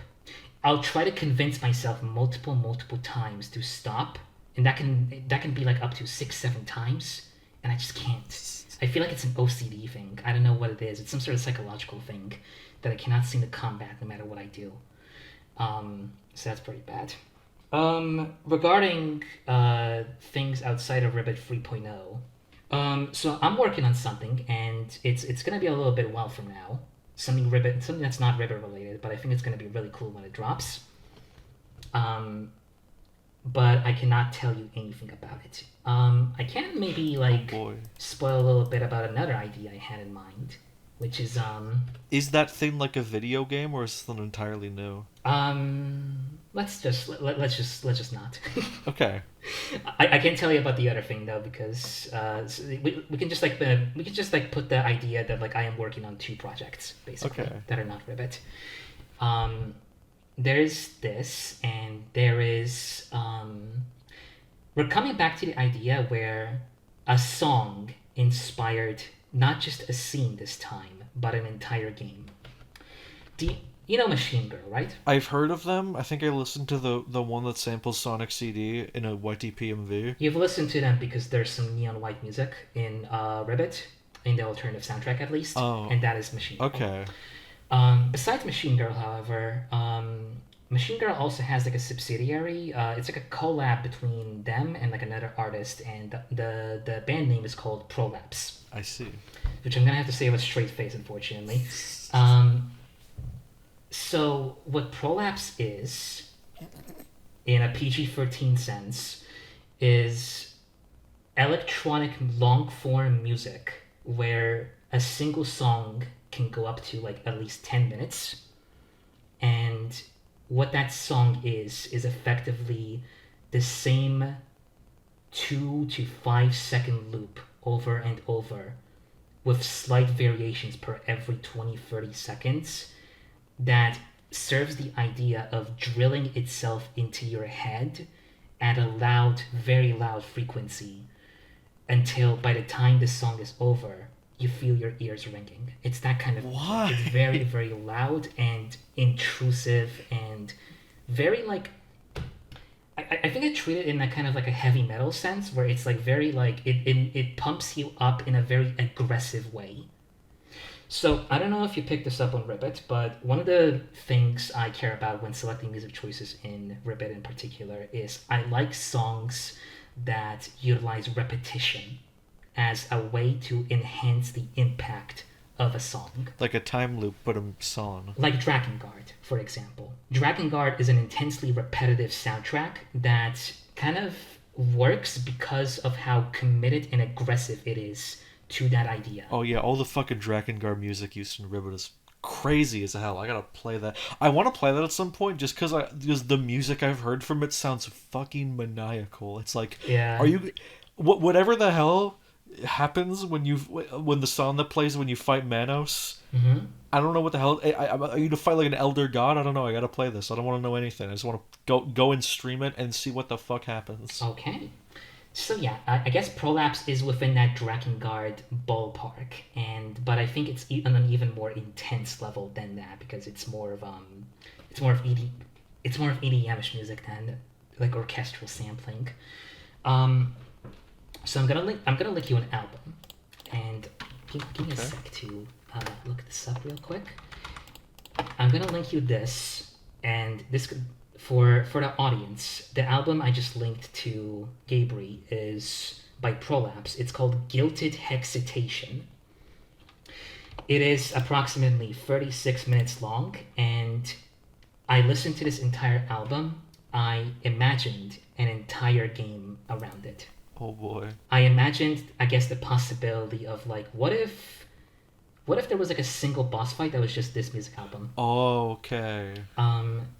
It goes for a lot of shit. I very much recommend everybody to listen to it. And I currently have in mind something that is adjacent to Megami Tensei in terms of its dungeon crawling, first-person, pseudo-3D gameplay. Ooh. But centered around the idea of a diegetic soundtrack. A soundtrack that plays logic, that has the logic of like there's always a reason why it plays in-game and the characters can hear it.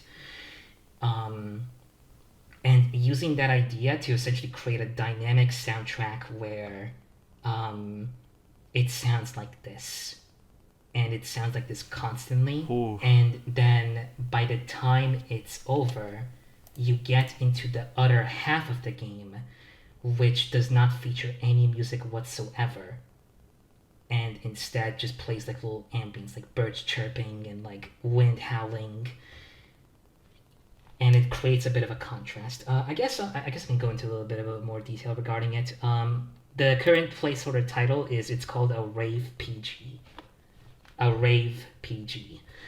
Because there is one half of the game that takes place inside of a nightclub, which is what this music represents. And this is the kind of music that I'm imagining playing throughout the entirety of that place. The nightclubs are dungeons. And the outside sequences, the ones without the music, are the little breaks where you can prepare for the next nightclub. It's currently in a very conceptual phase though, because Ribbit 3.0 is like my current priority. I don't blame you, dude.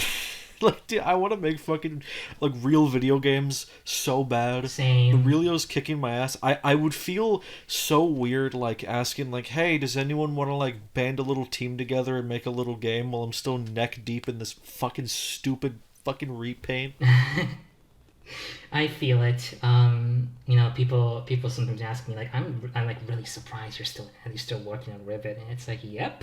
I need to Yes. I need to make this fucking ending happen. It's like Toby Fox of Deltarune. Like, there's a commitment to trying to make a vision happen that wasn't possible before. Oh, I feel you so hard. I haven't even told like anyone publicly about the fucking dream game I've been trying to do since 2022. Ooh, yeah. I mean, I feel, given the similarities, I feel that you probably have like 6 different game ideas in your head. Some more complete than others. Yeah. And it's like, which one first? Which one goes first? I get a million ideas for a million different things, and it is always just like I want to be able to like just vent them out there at the very least, and then just like go like, okay, which one of these do I actually want to do? Do I want to do the action RPG? Do I want to do the fucking like surrealist fucking thing? All of them are do I want to do the fucking like weird Ocarina of Time Ghostbusters inspired game? Do I want to make a cartoon? Do I want to kill my dog? I'm gonna go with kill the dog. Okay, you do that. Have fun. I mean, yeah, there's a lot of fucking ideas. I had one where like I might still go back on it, but I probably won't, because that idea evolved into the nightclub idea. It was of course a survival horror game where you ascended a very vertical apartment, and within that apartment were different worlds, which you can already tell why this got scrapped, because this is just the fucking plot of Silent Hill 4. But one, mechanically, an interesting thing it did is like, so in point and clicks, you have commands: look, grab, open, close, Kicking the balls like in full throttle. yeah.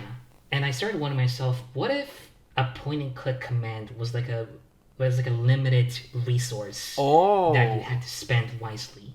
And what if those commands had like both literal and metaphorical like utilization? So for example, look is like, you can examine like and get a description of what is something, but also what if you looked at an enemy and you got like their stats and their weaknesses, right? That's also something that look could represent. Maxine. Yeah. I need to show you WizKid. Holy shit! I need to show you WizKid. WizKid. Okay.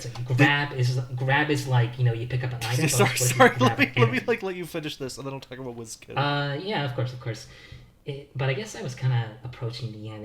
It was basically that idea where a point and click command was like an item more so than a infinite use command. You need to play WizKid. You fucking need to play WizKid. This is okay. Have you ever seen that Twitter post of like guy who's played 100 games? Ocarina of Time is truly one of the best interactive art pieces in the world. Guy who's played 1,000 games. You need to hop on a Billy Hatcher and the Giant Egg. That's me as fuck. I haven't seen that, but it's pretty good. That's me. Like everyone in my groups are like still talking about Deltarune, or like talking about fucking Elden Ring or Deep Rock Galactic or Helldivers. I'm just like, you guys need to hop on WizKid for the Amiga. I'm gonna send you a text. Feels like I'm a much more common like person in terms of video game taste. Like I'm very vanilla, but occasionally as is the case with Sam Max, I will occasionally drop the one pick that is like completely unexpected to anything. I'm insane, Maxine. I'm a video game pervert, and I need to show you WizKid. Mm. What a twisted fucker. Ooh. Okay, so WizKid, my elevator pitch for it is it's kind of like Arkanoid, but you push the blocks to squash monsters. Um, and it's like that mixed with like almost like a point and click. So how it works is you play the arcade game mode basically, and you're squashing the monsters with the objects. But then once you clear enough screens, in order to do that you just collect music notes, and if you have all of them it plays a little song. You enter the shop, and you can buy items and then exit the level with your body, and you explore the background and solve inventory puzzles. And how it works is the money you get from the arcade game is used to spend on those items. So you have to like it's almost like a survival horror. I'm glad you mentioned that because it's like, okay, I have $300 and I know there is a thing I have to interact with, but it only takes a certain item I don't have. So what makes the most sense to buy that I think will be used for this? And there's also like a bunch of secrets. There's like even just in the first level I found like 5 different exits if you do different things with different items. It's so fucking cool. And like genuinely if I ever made like wanted to do like a small game thing with like a programmer just to see if like they match my freak, I would pitch them WizKid as like a thing to do because it'd be a simplistic arcade game that I could also use to show off like my writing skills since there's like the whole adventure game aspect. It's so fucking cool and weird and I've never seen anything like it.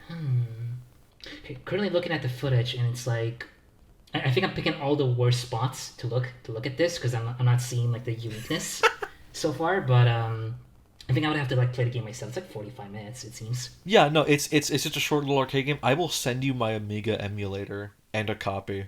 If you Oh yeah, hold on.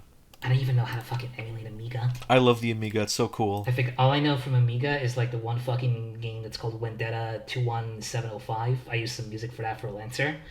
And the game itself is a completely unremarkable, but the music is ridiculous. Yeah, that's Amiga for you. No, the Amiga's super cool. I'm a fucking retro PC game dweeb, as I've stated. I don't know how much you are into that culture. I'm very interested. I just don't have the opportunities to play those games very often. I completely understand. Oh my god, another game. You should just okay. This one, like, if you even if you don't want to play it, maybe watch my streams of Armed and Delirious. That's a fucking insane point and click. Yeah, I saw that a little bit. It looks very of its time. It's super of its it time. is a game, and I need to fact check this just to make sure. But like it was a game originally released in Israel, which basically it was a huge like a game because like Israel didn't have many original video games, and when it released basically people decided that Israel shouldn't make video games anymore. Oh my god. Like the country decided let's maybe not do this anymore. But is it really that bad though? It's complicated, so it walks the line between accidental genius, accidentally terrible, and purposely terrible and genius. Like there are so many intertwining aspects of like it. My best comparison is Tails Gets Trolled because it's like, okay, what level of irony am I on right now? Like how much of this is intentional? I respect the old 90s PC game aesthetic a lot because of like, you know, I play Anna Dream Barbecue for example, and that's like very obviously inspired by that kind of like era of games. Fucking course you have. Of course, that game is amazing. And it brings back a lot of those like weird like pre-rendered models and like the FMV visuals and the kind of grainy aesthetic to it, and it's amazing. And it always makes me wonder like, man, I wish I could find the time to play these games, but also I wish I had the tolerance to like get past some of their slowness. So usually it's like a case of like I'd rather watch it on YouTube than play it myself. I'll show you the light. Mm-hmm. Because like nothing makes me happier than like finding a weird like a weird old PC game to play. I fucking love Jazz Jackrabbit too. That shit's a masterpiece. Fucking great game. It must be like at this point we are so far removed from the 90s that surely there must be like hundreds of thousands of like PC games that are like I don't know, just like made by some random guy and like posted on the internet one day. Yeah. Maybe they're lost media, Even or aside from maybe that, they only have 5 downloads as we speak. no, not even that. It's like games that were released in box that like sold like 100 copies and nobody cares about, but has like an archive of it on like an abandonware website. That's my favorite shit in the world. I found this first-person shooter called like Krieger Chapter One that never had a second chapter and was released in like 2007 or something. Hell yeah. It looks fucking awesome. I don't know anything about it. I want to play it really badly. D4 Dark Dreams Don't Die vibes also had like one episode and then just got canceled, and it was a tragedy to everybody. Um, D4, it's called D4. It's a sweary 65 game, I believe. It's like the best thing he ever made, basically. Oh yeah, sweary. His games are good for the most part, but sometimes he is a hit or miss kind of guy. Yeah, I've heard. Oh my god, it's like yeah, it's been over 3 hours. I'll ask my last couple of questions. Yeah, maybe I should like start like slowly wrapping things up because like I've had the fan off for like the last 3 hours and it is starting to become like a sweat house in here. Me too, man. Me too. Okay, so I asked this to everyone. Do you want to hang out after this? I think we established this already. Yes. Yes. Oh my god, have you played? I'm not gonna go into the whole tangent. Have you played Rayman Arena? Arena. I played. Okay, I played Rayman M. Which is that game goes by like 3 different names. There's Rayman Rush, Rayman Arena, Rayman M. I think I had the European PC version of the game. Like I see. my brother's dad fucking got it for me one day, and I just played that. So yeah, I played Rayman M. I want to beat it someday. Okay, we should totally fucking play it sometime because there is a fan made like version that like runs a lot better, and like if you use fucking Radman VPN, then you can play it with like friends online. Really? Oh my god! Oh my god! Oh my god! Oh my god! Oh my god! Oh my god! What? I feel like if I proposed this to any of my friends, they would say nah. I understand. All my friends hate me. So there's like a there's Well, like like, a no, they no don't. offense to my friends, they all have their own individual tastes, but like oh my god, Oh. it's like finding it's like finding the one person that's like, do you want to do this thing you've been wanting to do for like all your life, and they say yes, and it's like oh my god. Oh yes, let's fucking I like at some point set up playing Rayman Arena together. I have like a couple. I've been getting my girlfriend Kira to play through the Rayman series, so she will eventually get to Arena, and that'll be fun. And oh yeah, I have like 2 people that I think would be open to play Rayman Arena. Hell yeah. Why aren't there more foot racers in this universe? Yes, my ideal fucking racing game is a mix of like Rayman Arena and Rain Racers. Sonic is in like the best position to do this, and they just refuse. They refuse ever since Sonic R and Rayman M, which like both games have like a single letter as like the subtitle for some reason, and they came out within that same era, and we're talking about Rayman again. Yeah, we'll talk about this later, like after the podcast. I'm just because I do absolutely do want to do this, but like, I'm gonna ask if just to wrap up, if there's yeah, okay, final question just from me, and then we can like get some wrap up of just like. Give me like a final thing to impart onto your viewers. Give me your life philosophy. My life philosophy. Oh man, I didn't come prepared for this. I think it's like I'm trying to make up something on the spot, but I feel like anything that I will make up will sound like insincere. But it's like, you're on the spotlight, and it's like now you're gonna have to come up with the inspiring speech that is gonna leave an impression on other people. If it makes you feel any better, I asked this to Super Kirby Lover, and all he said was just, "I am so cool." Well, I guess I tend to overthink things. But hey, I guess to any and all people who are looking to write or looking to create something, I think this podcast is a fairly valuable life lesson that the thing that you think sucks is always going to be liked by a certain group of people. As long as you put like genuine sincerity into that work, as long as you mean good with that work, as long as you mean to improve somebody's life with that work. I don't really give a shit what you make. I just want to see it. And I think as I do not... I have problems with caring too much about things, but I always think that we should care less. Mm-hmm. I think we should embrace stupidity. I think that's the basic idea of my entire philosophy. That's beautiful. That's a beautiful round of applause. It's a bit of a hodgepodge, made it up on the spot as I go along. But that final thing is definitely something I feel, where it's like I feel like I wanna treat stupidity as like something to embrace and not something to treat ironically. Dare to be stupid. Irony is the story killer. I feel.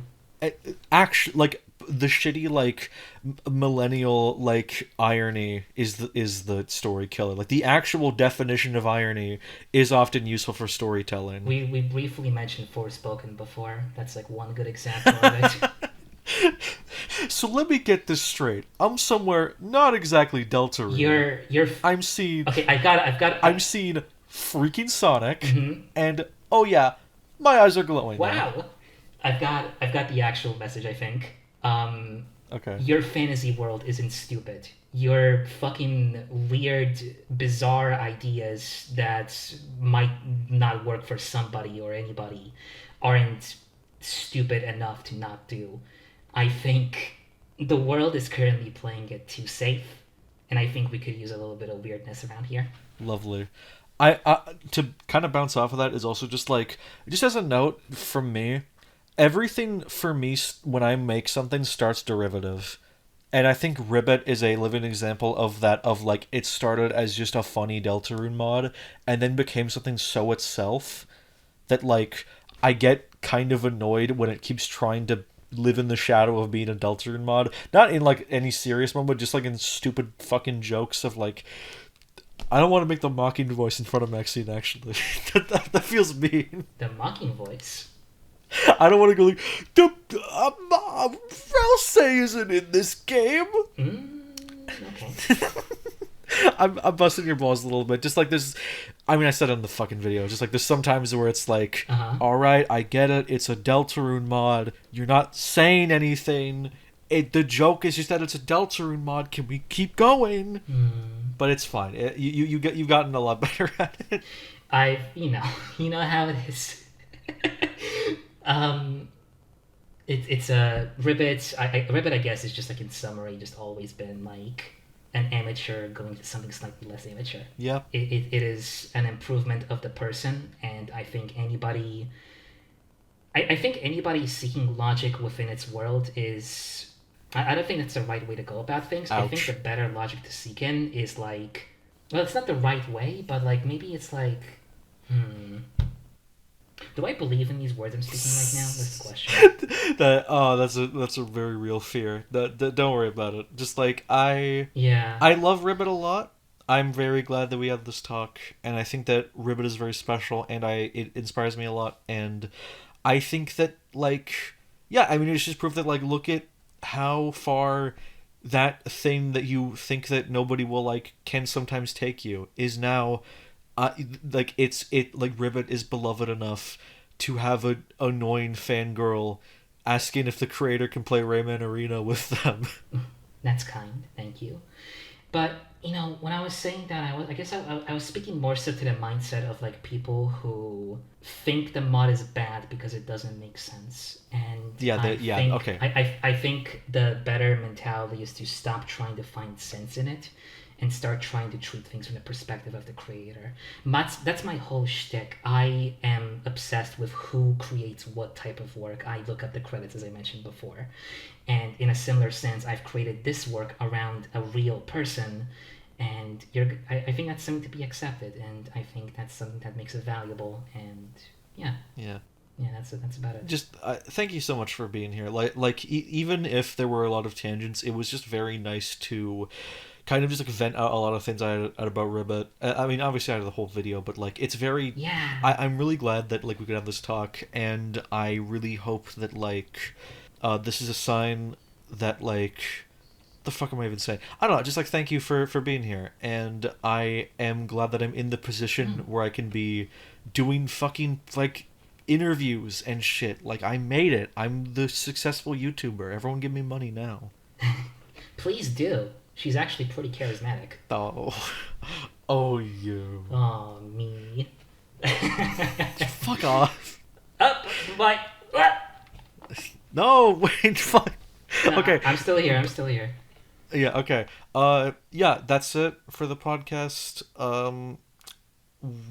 We are going to go I'm gonna go to bed. maybe play Rayman Arena, or maybe oh, you have to sleep, right? It's like 4 a.m. for It's you. like 3 a.m. Yeah, well, in the morning we'll play Rayman Arena. All right. Uh, anyway, goodbye, everybody. Bye bye.